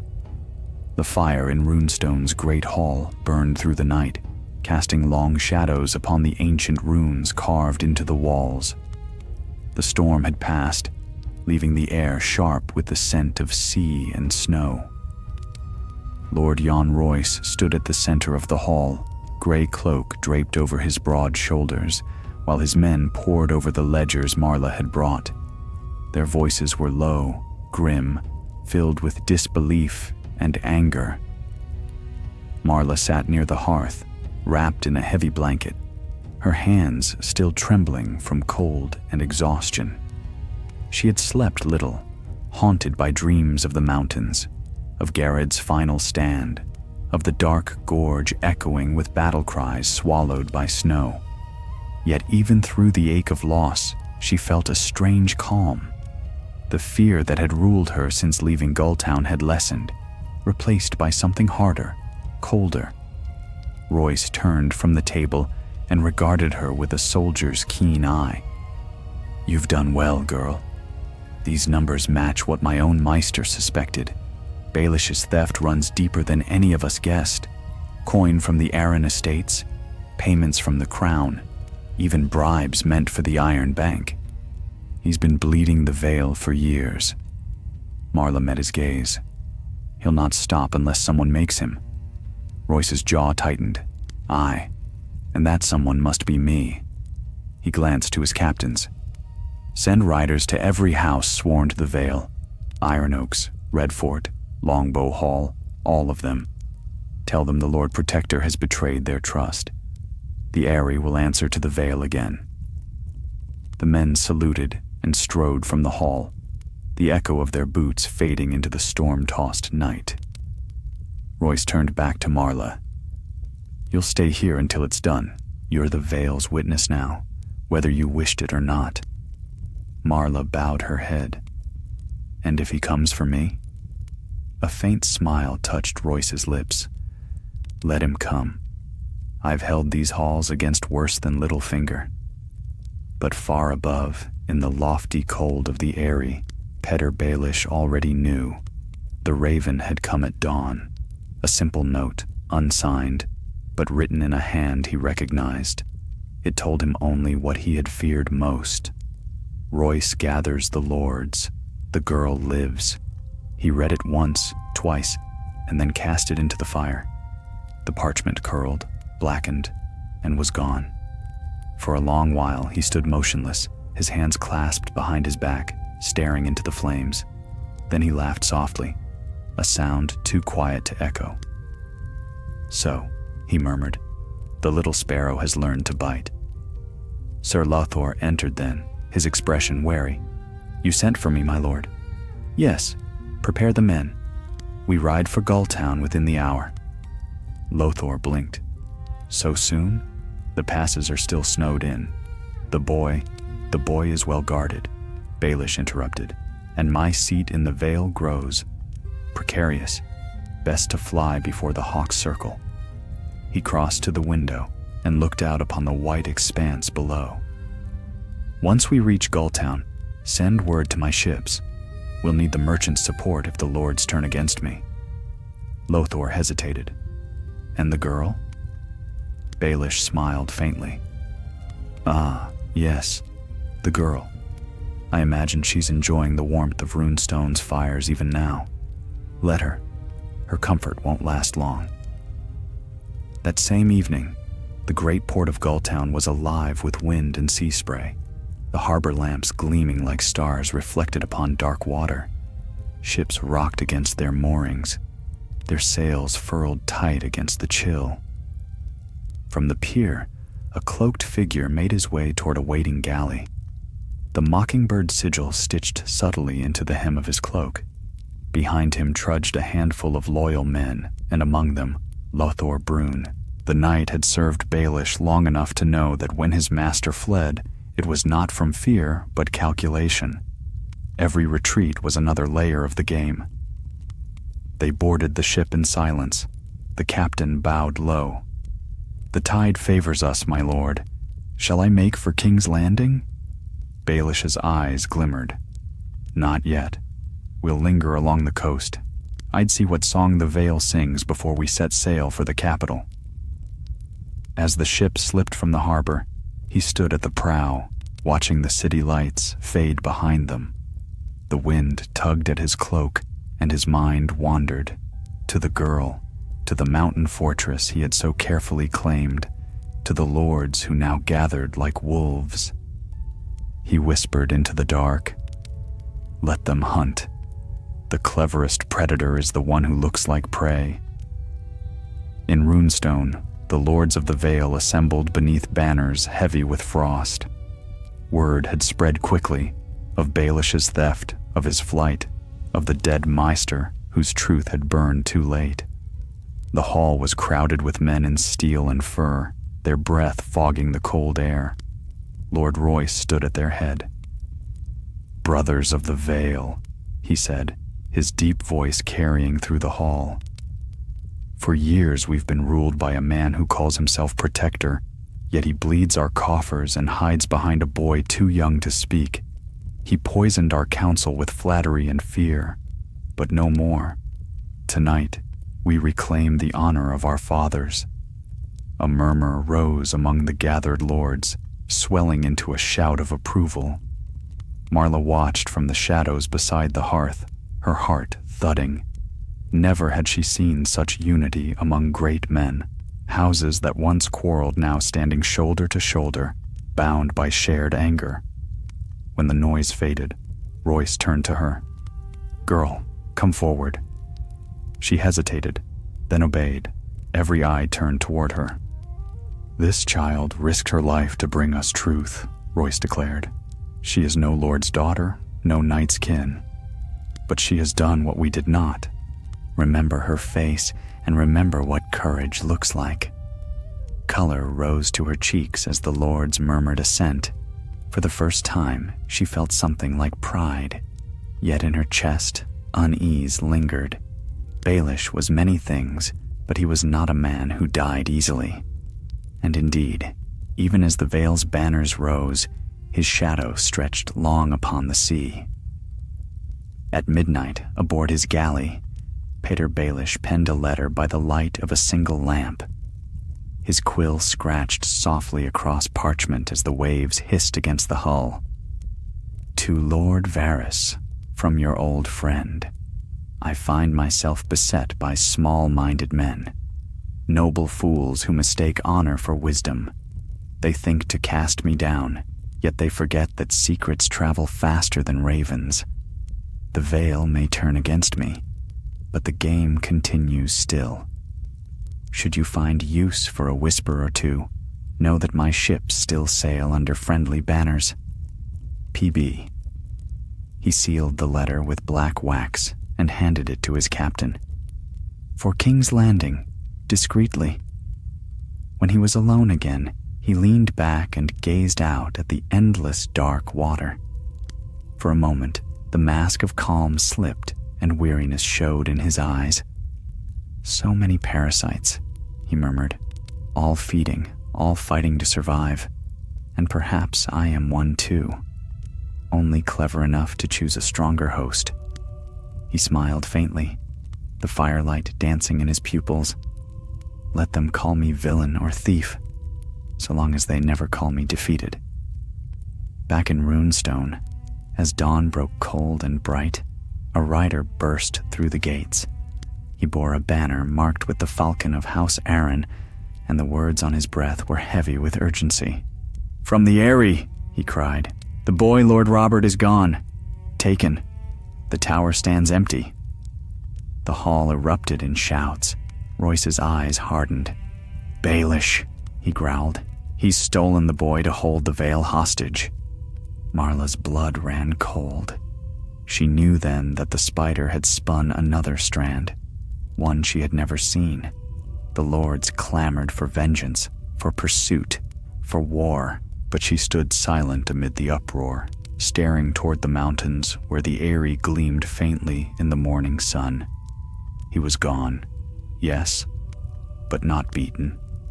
Somewhere out there, Petyr Baelish smiled in the shadows, already weaving a new web, and Marla, once his sparrow, swore that when next their paths crossed, she would be the hand that tore it apart. The winter sea raged beneath a slate-gray sky, the waves tall as hills, their crests crowned with white foam. The galley maiden's secret cut through the storm like a dark arrow, her sails straining against the wind.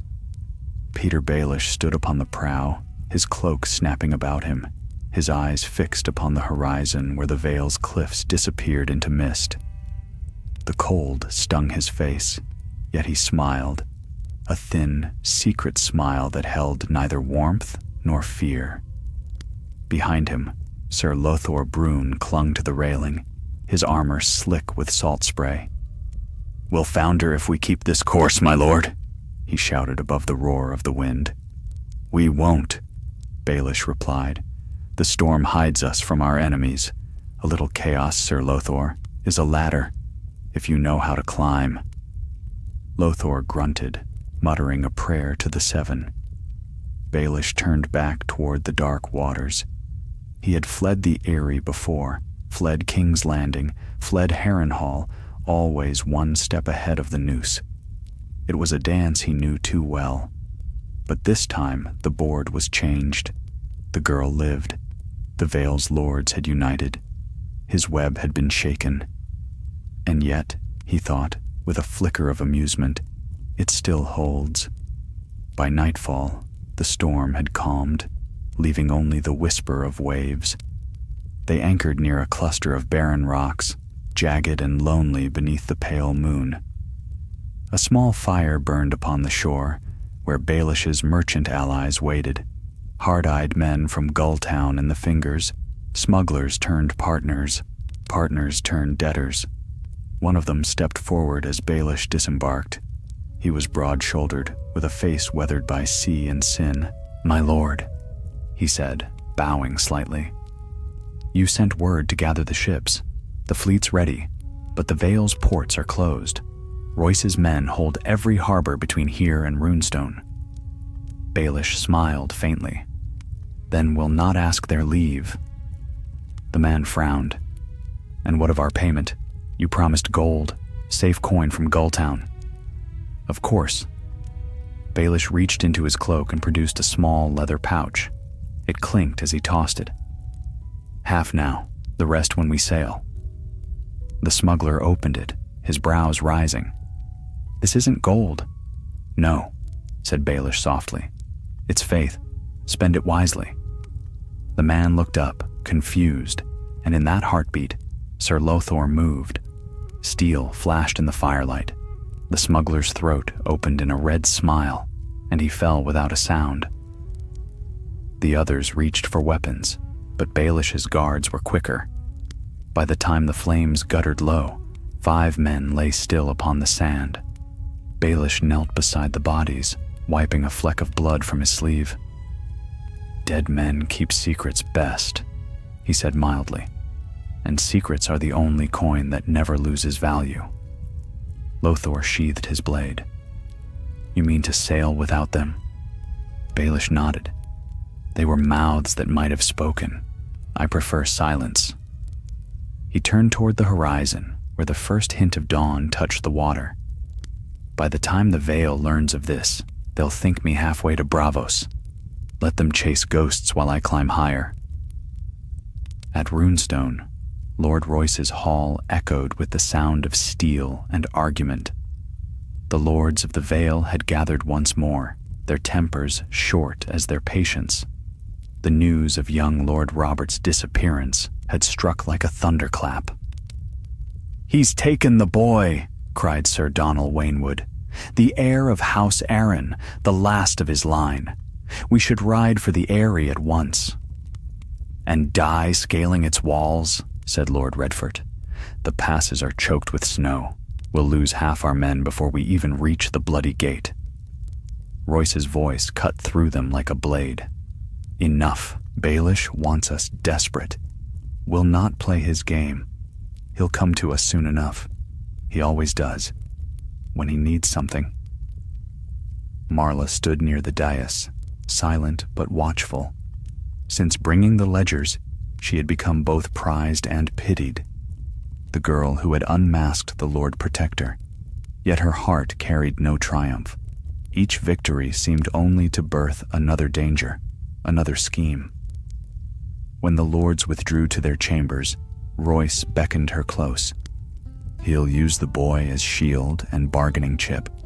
If we move too quickly, he'll vanish again.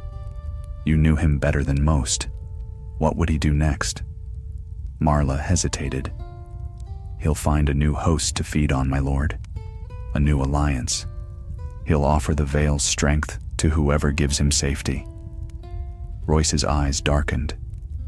Then we must close every door before he reaches one. He turned to his steward. Send ravens to King's Landing and the north. If Baelish seeks refuge, he'll find none. When the others had gone, Marla lingered by the window, watching snow drift through the courtyard. She thought of the boy Robert, frail, frightened, bound to a fate not his own, and of Baelish, whose smile had always been kindest before the knife. She whispered into the cold glass, "He'll not keep the boy long. Not this time." 3 days later, the boy Aaron awoke to the creak of a ship's deck and the roll of waves beneath him. His breath came shallow, his small hands clutching the blanket. Petyr Baelish sat beside his bed, dabbing his brow with a cloth. "Easy now, sweetling," he said softly. "The air here is better than that dreadful mountain. You'll breathe easier by the sea." The boy blinked weakly. Where are we?" "Safe," said Baelish, his smile patient. "And soon you'll be in the capital, where maesters can tend you properly. You remember King's Landing, don't you? The big castle, the shining towers." Robert frowned. "Mother said I wasn't to leave the Eyrie." "Your mother's gone," Baelish said gently. "And I protect you now. You trust me, don't you?" The boy nodded slowly, too tired to argue. Baelish rose and looked out the window of the small cabin. The sea stretched endless and gray, but in his mind he saw gold, the spires of the city, the faces of fools who would soon welcome him back as counselor, savior, ally. He whispered, "The game begins anew." Back in Runestone, the Vale's ravens flew like black arrows into the sky, their wings carrying word to every corner of Westeros. One such bird landed upon the battlements of Winterfell, where a snowstorm brewed. Another reached the Red Keep, where courtiers whispered of Baelish's flight. And one raven, thin, weary, frostbitten, came to rest upon the sill of a small chamber in Runestone. Marla untied the message from its leg. The wax was marked with a sigil she did not know. A mockingbird, pressed deep into black wax. Her blood ran cold as she read the words. "My clever little sparrow, I hear you've made quite the flock of friends, but birds that fly too high forget what waits below. When you tire of lords and their empty honor, come find me. You and I began this song together. Perhaps we'll finish it the same way. P.B." She stared at the letter until her vision blurred. Then she crumpled it in her fist and cast it into the fire. The parchment curled, the ink blackening. Yet the mockingbird seal lingered, hissing as it melted, until nothing remained but a dark, glimmering smear. Outside, the wind keened across the ramparts, cold and hollow as a whisper. Petyr Baelish was gone, but not defeated. And in her heart, Marla knew their paths were not yet finished. For in the game he played, every victory was but the next beginning. And she, once his parasite, had learned at last how to feed upon him in turn. The chill of deep winter lay heavy upon the Vale. Storms rolled from the narrow sea, filling the passes with snow and silence. Yet within that frozen hush, the land stirred. Banners unfurled from the towers of Runestone. Ravens flew day and night, and steel was sharpened in hidden forges. The Vale was preparing for war. Lord Jan Royce stood upon the battlements, gazing eastward where the dawn broke over the mountains. His armor gleamed dull in the pale light, the runes of his forefathers carved upon his breastplate.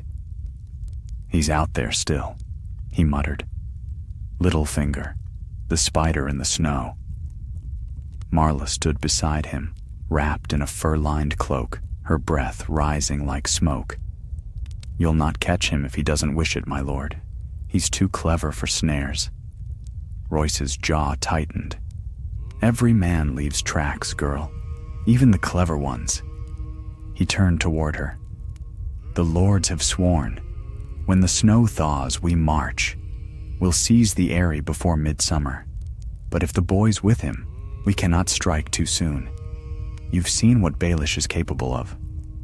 Tell me, would he harm the lad?" Marla hesitated. "He'd not kill him. He needs the boy alive. The Arryn name still buys him power, but he'd use him, twist him as he's twisted everyone he's ever touched." Royce nodded grimly. "Then we must untwist what he's made." He turned away, leaving her alone upon the walls. The sea glimmered far below, and in the cold wind she thought she could almost hear Baelish's laughter, faint, mocking, as though the mountains themselves carried his voice. Weeks passed. The snows deepened, and yet news traveled still. Baelish had been seen in Gulltown, disguised as a merchant, then in Sisterton, whispering with lords of the Isles, then gone again, a phantom upon the waves. Each rumor stirred the Vale like a ghostly bell. Some said he sought passage to King's Landing. Others swore he was gathering sellswords in Bravos. None knew the truth, but Marla knew his mind too well to trust such tales. Baelish never ran without purpose. Wherever he went to build again. Late one night, as she sat by the fire in Runestone's hall, studying the ledgers she'd stolen, she noticed something she had missed before. A name repeated again and again in the smallest margins of the pages. Sir Harold Harding. Her heart quickened. She knew that name. The heir of House Arryn, kin to the boy Robert, fostered at the Gates of the Moon. If Baelish still sought power in the Vale, Harold was the key. She went at once to Royce. "He means to use Sir Harold," she said. "To raise him up, claim the Arryn inheritance through him. He'll say the boy Robert is too weak to rule and set Harold in his place. Then Baelish will hold the Vale again, only under another's name." Royce's eyes darkened. "You're certain?" "As certain as I can be." He struck his fist against the table. "Then we move before he can. Send riders to the Gates of the Moon. Bring Sir Harold here under guard. The lords will protect him until this serpent is crushed." And so it was done. But they were already too late. In the same hour that Royce's men rode for the gates, a small ship slipped quietly into the harbor below the moon's tower. Its sails bore no colors, and its crew spoke little. A cloaked man came ashore with a single boy in his care. "Wrap up, my lord," Petyr Baelish murmured to Robert Arryn, pulling the boy's hood over his pale face. "The cold's no friend to delicate hearts." The boy shivered. "Are we home, Lord Baelish?" "Home?" Baelish smiled faintly. "No, sweetling. We've come to visit an old friend." He climbed the long stair toward the great hall. Inside, firelight flickered across banners of blue and white, and before the hearth stood a young knight, tall, handsome, with the pride of youth still unscarred by doubt. Sir Harold Harding turned as they entered. "Lord Protector," he said stiffly, "I thought you fled the Vale." "I go where I'm needed," said Baelish, "and I find the Vale in need of leadership. Leadership that you, perhaps, might one day offer." Harold frowned. "You speak treason." Baelish's smile deepened. "Treason? No, my dear boy. I speak of loyalty, to House Arryn, to this land. Tell me, do you wish the Vale to rot beneath old men's quarrels, or to rise again under your banner?" The young knight hesitated. "Robert is the heir, and will remain so," Baelish said smoothly. "But he's frail. The maesters say his heart weakens with each winter. When his time comes, the Vale will look to you, And when that day arrives, you'll need friends. Friends who understand power. He laid a hand on Harold's shoulder. I can make you that friend. Harold's eyes flicked toward the boy, pale and coughing in the corner. And him? My dear Robin will live in comfort, far from danger. He's fond of the sea, aren't you, sweetling? Robert nodded faintly, his gaze unfocused. Baelish's hand tightened. Swear loyalty to me, Harold Harding, and I will see you seated as Lord of the Eyrie before summer's end. The young man hesitated, then slowly drew his dagger and knelt. You have my word. Baelish smiled. Good. Then let us begin. When word reached Runestone, Royce's wrath was thunderous.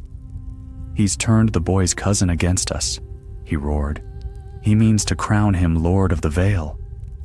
Marla felt cold dread settle in her stomach. He'll use the boy as proof of blessing. He'll claim Robert himself named Harold heir. And half the Vale will believe it, Royce growled. Damn him. He slammed his fist down upon the map spread across the war table. We ride for the gates of the moon. If he's there, we'll drag him from his lies and hang him before his banners. But when they came to the great mountain fortress, Baelish was gone. Only his shadow remained, a trail of letters, promises, and silver that glittered like frost across the vale. That night, as the army camped in the snow, Marla stood alone outside her tent, staring toward the peaks that hid the Eyrie. Somewhere beyond them, Baelish was moving again, weaving his threads, spinning new lies. She felt his presence like a hand upon her shoulder, unseen yet near. Do you think you've beaten me? She whispered into the dark. You taught me to listen, to lie, to survive. You made me what I am. She drew a small dagger from her belt, the one Garrett had left her, and held it before the moonlight. But what you create can unmake you, Petyr Baelish. The wind shifted, carrying faint echoes from the mountains, a sound like laughter, or perhaps only the howl of wolves. She sheathed the dagger and turned back toward the campfires. For all his cunning, for all his shadows, Baelish had left something behind that even he could not control. He had left her, and the girl who once served him now hunted him, not for gold nor vengeance alone, but to end the game he had poisoned the world with. Somewhere in the distance, a raven's cry split the night. The snow fell thicker, hiding all tracks, yet Marla smiled faintly to herself. Winter was coming fast to the Vale, and she intended to be its herald. Snow whispered against the walls of the gates of the moon, piling in white drifts along the courtyards. The torches burned low, their flames bending beneath the cold breath of the mountains. Within the hall, Sir Harold Harding sat upon the high seat of House Arryn, his young face shadowed by the weight of a crown, not yet his own. At his side, Petyr Baelish stood like a gray wraith, his hands folded, his smile patient and soft as snowfall. The banners of the Vale hung above them, falcons in flight, wings spread wide, and yet the hall was quiet. Only the creak of timbers and the hiss of wind filled the space. Baelish spoke in that smooth, unhurried tone that always carried more venom than kindness. The Lords Declarant call you usurper, Harold. They call me thief, and yet, where are they now? Quarreling in their halls, wasting their strength on pride and memory. Let them shout. When they tire, they'll return to the only voice that promises them order, yours. Harold frowned. You said Lord Royce gathers an army. If he marches, the Vale will drown in blood. Baelish's eyes glimmered. Then we make him march to his own ruin. He turned to the fire. Men like Royce believe they fight for honor, but honor is a chain. and I've learned how to make chains dance. When he moves, we move before him. We'll spread word that he means to take the boy's life, to claim the Eyrie for himself. By the time he reaches these gates, half his men will doubt him." Harold's voice hardened. "And if he does not doubt?" Baelish smiled faintly. "Then he'll die believing himself righteous. I've killed better men that way." He looked toward the small figure huddled near the hearth. Robert Arryn, the boy lord, wrapped in furs too heavy for his slight frame. "Sleep, sweetling," Baelish said gently. "Dream of falcons and clouds. The grown men will settle your realm while you rest." The boy's eyes fluttered shut. Baelish watched him a moment longer, then turned to the young knight who would soon wear the falcon's crown. "Remember what I taught you, Harold. Power rests not in swords or blood, but in stories. Tell them yours before someone else does." Far away in Runestone, beneath the great runic tower, the Lords Declarant were already gathering. Lord Jan Royce sat at the head of the council table, iron cold and still. Around him stood the Vale's proudest houses: Waynwood, Redford, Grafton, Hunter, men bound together not by loyalty, but by necessity. On the table lay a map of the Vale, inked with fresh routes of snow-choked roads and mountain passes. Royce's gauntleted hand fell upon the gates of the moon. Baelish has taken the boy and turned Sir Harold to his cause. He means to crown him as the new Lord of the Eyrie before the moon's turn. We move before that happens. Lady Anya Waynwood's eyes were sharp as daggers. "You speak of open war." "Aye," Royce said, "and better war than slow poison." He looked to the end of the table, where Marla stood among the soldiers and stewards. The girl no longer looked like the timid servant she had once been. The months in Runestone had burned away her fear, leaving only purpose. "You know his mind," Royce said to her. "You've seen how he turns men to his will. What would he do now?" Marla stepped forward, her voice steady. "He'll divide you first. He'll send letters to each of your houses, promising gold or safety, whispering that the others plot against you. He'll make you doubt before a single sword is drawn." Royce nodded. "Then we give him no time. We march within the week. The Eyrie will not fall to lies while I draw breath." Marla hesitated. "My lord, if I may." He turned toward her, waiting. "I can reach the gates before your army," she said. "He still believes me cowering in Runestone. Let me go ahead. Let me bring you word of what he plans." Royce frowned. "You've risked enough, girl." "I owe him more than fear," she said quietly. "I owe him an ending." The Lord studied her a long moment, then inclined his head. "Very well. Take a small escort. Travel by the lower passes. If the gods favor us, you'll reach the moon's tower before the snows close the road." Marla bowed deeply. "I'll not fail you." 2 nights later, she rode beneath a moon white as bone. The road wound between high cliffs, the air cold enough to burn the lungs. 3 riders went with her, Royce's men, grim and silent. They spoke little as they passed the frozen rivers and the ruined watchtowers of older wars. By the 3rd day, the peaks above were shrouded in mist. Ahead, through the thinning snow, the great walls of the gates of the moon rose from the valley like a sleeping giant. But something was wrong. Smoke drifted from the walls. Thin trails, black and curling. No banners flew above the towers.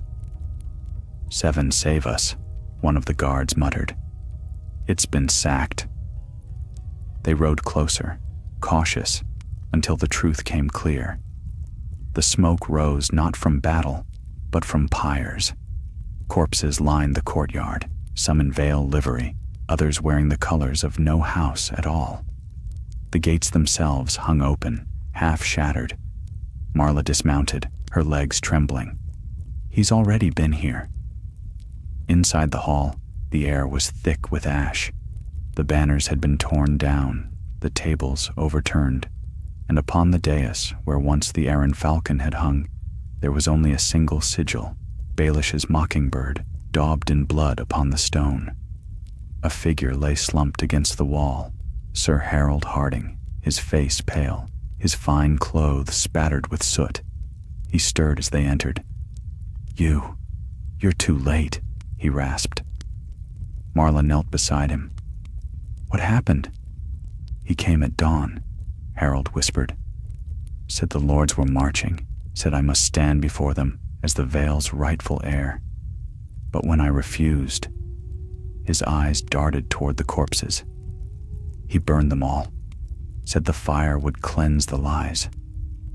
"Where is he now?" she demanded. Harold's lips moved, but no sound came. Then, faint as a sigh, "The boy? He took the boy east, to the sea." Marla rose slowly. Around her, the hall seemed to shiver in the cold wind that swept through its broken doors. Baelish had burned the Vale's heart and vanished once more into the fog. By dusk, she and her men had turned their horses toward the coast. The trail was faint, hoofprints half buried in snow, but she followed them with the relentlessness of a wolf. Every bend of the mountain path whispered of him. Every gust of wind seemed to carry his voice. "You and I began this song together," he had written. "Perhaps we'll finish it the same way." She rode through the night. By dawn, the snow had thinned, and the gray line of the sea appeared ahead. Below the cliffs lay a small harbor, hidden among the rocks. Smoke rose from one of the ships moored there, its sails furled tight. Marla signaled her men to halt. "Stay back," she said. "If I'm right, he's aboard." They nodded grimly as she made her way down the narrow path to the shore. At the end of the pier, Petyr Baelish stood alone, the boy Robert at his side. The child's face was pale, his eyes distant. Baelish looked up as she approached, his smile slow, familiar, poisonous. "Ah," he said, "the little sparrow returns to the nest." She stopped a few paces away. "You've gone too far, Baelish. The Vale burns because of you." "The Vale burns because it must," he said. "Fire births the new from the old, and from this ash, I will make something finer." He gestured toward the ship. "Come, there's room enough for both of us. You've always been my cleverest creature." Marla drew her dagger. "No more." Baelish's smile faltered, just slightly. "You'd kill me here? Before the boy's eyes?" She glanced at Robert, trembling beside him, and lowered the blade a fraction. "You'll not touch him again. Not him, not anyone." Baelish's voice softened, almost kind. "Oh, child, you think this ends with my death? It never ends. Men like me don't die. We multiply." He took a step closer, his gaze steady. "You learned from me. You know the truth. We're all parasites in the end. The only question is, who feeds longest?" Marla's breath shook. "Then let's find out." The dagger flashed, the sea wind howled, and the ship's bell tolled once, a hollow sound that echoed across the frozen shore. When the waves stilled, only the boy remained, staring at the water. The mockingbird ring slipped from a pale hand and sank into the dark. And above, the snow began to fall once more, soft and endless, covering blood and footprints alike until the world was white again. Dawn crept over the sea like the slow lifting of a shroud. The storm that had battered the coast through the night was gone, leaving the air raw and cold, heavy with the smell of salt and ash. The ship that had borne Petyr Baelish away from the Vale rocked gently at its moorings, its deck empty save for the caw of gulls and the faint slap of waves against the hull. Marla sat upon the rocks above the harbor, her cloak torn, her hands still red from the cold, or from something darker. Her dagger lay beside her, its edge dulled, the steel black with blood. The tide crept higher with every breath, washing over the stones, wiping clean what the night had left behind. She did not weep. The wind had dried her tears long before. Behind her, footsteps crunched upon the frozen path. One of Royce's riders appeared, gray cloak billowing, his face pale beneath the morning light. "My lady," he said cautiously, "we found the bodies on the pier. The boy lives, thank the gods. He said you—" "Take him inland," Marla said without looking up. "Back to Runestone. Tell Lord Royce that Petyr Baelish will trouble the Vale no longer." The man hesitated. "And you?" She turned then, and in her eyes he saw a weariness beyond her years. "I have ghosts to bury."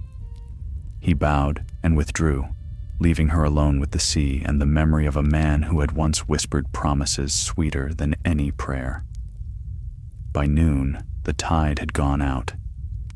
The sailors who searched the bay found only a single ring in the shallows, a small mockingbird wrought in silver. Marla took it in her hand and turned it over, studying the delicate curve of the wings. How light it seemed for something that had carried so much weight. She walked to the edge of the surf, the cold biting through her boots, and let the ring fall. It sank at once, vanishing beneath the gray waves. "For all your cleverness," she murmured, "the sea keeps what it takes." The gulls screamed overhead, their cries wild and hungry. 3 days later, she rode into Runestone at the head of a small escort. The gates opened before her, and the guards bowed low, but their eyes lingered with a mix of respect and unease. Stories had already begun to spread, of how the girl who once served Baelish had ended him by her own hand. Inside the great hall, Lord Royce awaited her, his face stern as ever. The fire burned high, casting the runes upon his armor in flickering gold. When she entered, the murmurs of the gathered lords fell away. Royce rose from his seat. "You've returned." "It's done," she said simply. "Baelish is dead. The boy Robert lives." A murmur rippled through the hall. Some crossed themselves, others whispered thanks to the Seven. Royce only nodded. "Then the Vale owes you a debt beyond coin or title." "I want no reward," she said. "Only peace." Royce studied her for a long moment. "Peace," he said at last, "is what men promise when they're too weary to fight. You'll find little of it here. The game he played does not end with his death. Others will come. They always do." "Then I'll be ready," she said. He smiled faintly, the first warmth she had ever seen from him. "So you will." That night, Marla sat alone in the high tower that overlooked the sea. The stars were faint, veiled by drifting clouds, and the waves below glimmered like shards of glass. She thought of all that had passed, the alleys of Goldtown, the cold halls of the Eyrie, the maester's dying eyes, Garrett's last stand in the snow. And always, behind it all, the soft voice that had taught her how to listen, how to lie, how to survive. "You and I began this song together," he had said. "Perhaps we'll finish it the same way." But she had finished it alone. Still, part of her wondered if he had truly died there upon the shore. Petyr Baelish had always been a man of too many lives. Perhaps, somewhere in the dark waters, another mask already floated to the surface. She rose and opened the window, letting the cold air sweep through the room. The sea wind carried a faint whisper, like laughter lost among the waves. She listened until it faded, then closed the shutters gently. Spring came late to the Vale that year. The snow lingered on the high peaks, but in the valleys below, the thaw began. Rivers broke their icy chains. and the mountain paths opened once more. The lords of the Vale gathered at Runestone to renew their oaths and crown young Robert as their rightful lord.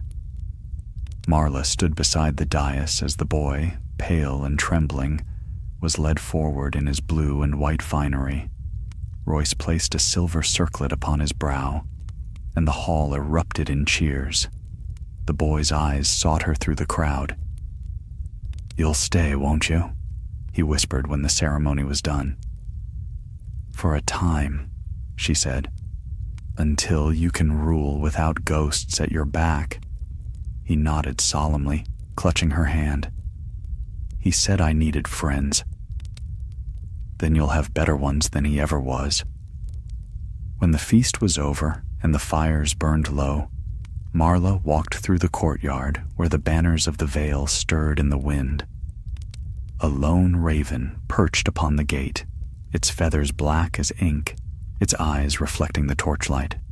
She looked up at it and smiled faintly. "No more secrets tonight." The bird tilted its head, then took wing, vanishing into the dark. She turned toward the stables, where her horse waited saddled. Royce had offered her a place in his hall, but she could not remain. Too many shadows lingered in these stones.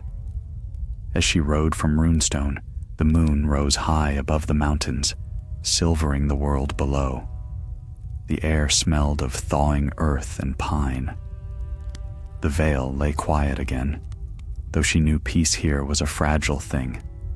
Baelish's death had not ended the hunger that ruled men's hearts. It had only changed its shape. Others would rise, lords, merchants, maesters, all hungry for power. The world turned on such appetites. Yet as she rode through the starlit passes, Marla felt no fear. She had lived in the jaws of the serpent and had come out alive. At the crest of the ridge, she drew rein and looked back one last time. Far to the west, the Eyrie gleamed faintly atop its mountain, cold and distant as a memory. The wind carried a sigh through the peaks, neither friendly nor cruel, merely endless. She whispered into it, "Rest, if you can." Then she turned her horse south, toward the roads that led to Gulltown and beyond. The stars wheeled overhead, and dawn slowly touched the world in gold. Behind her, the Vale lay still, scarred yet unbroken. Ahead, the horizon stretched wide and wild, and as she rode, the girl who had been Petyr Baelish's sparrow became something else entirely, neither parasite nor prey, but a creature of her own making, free at last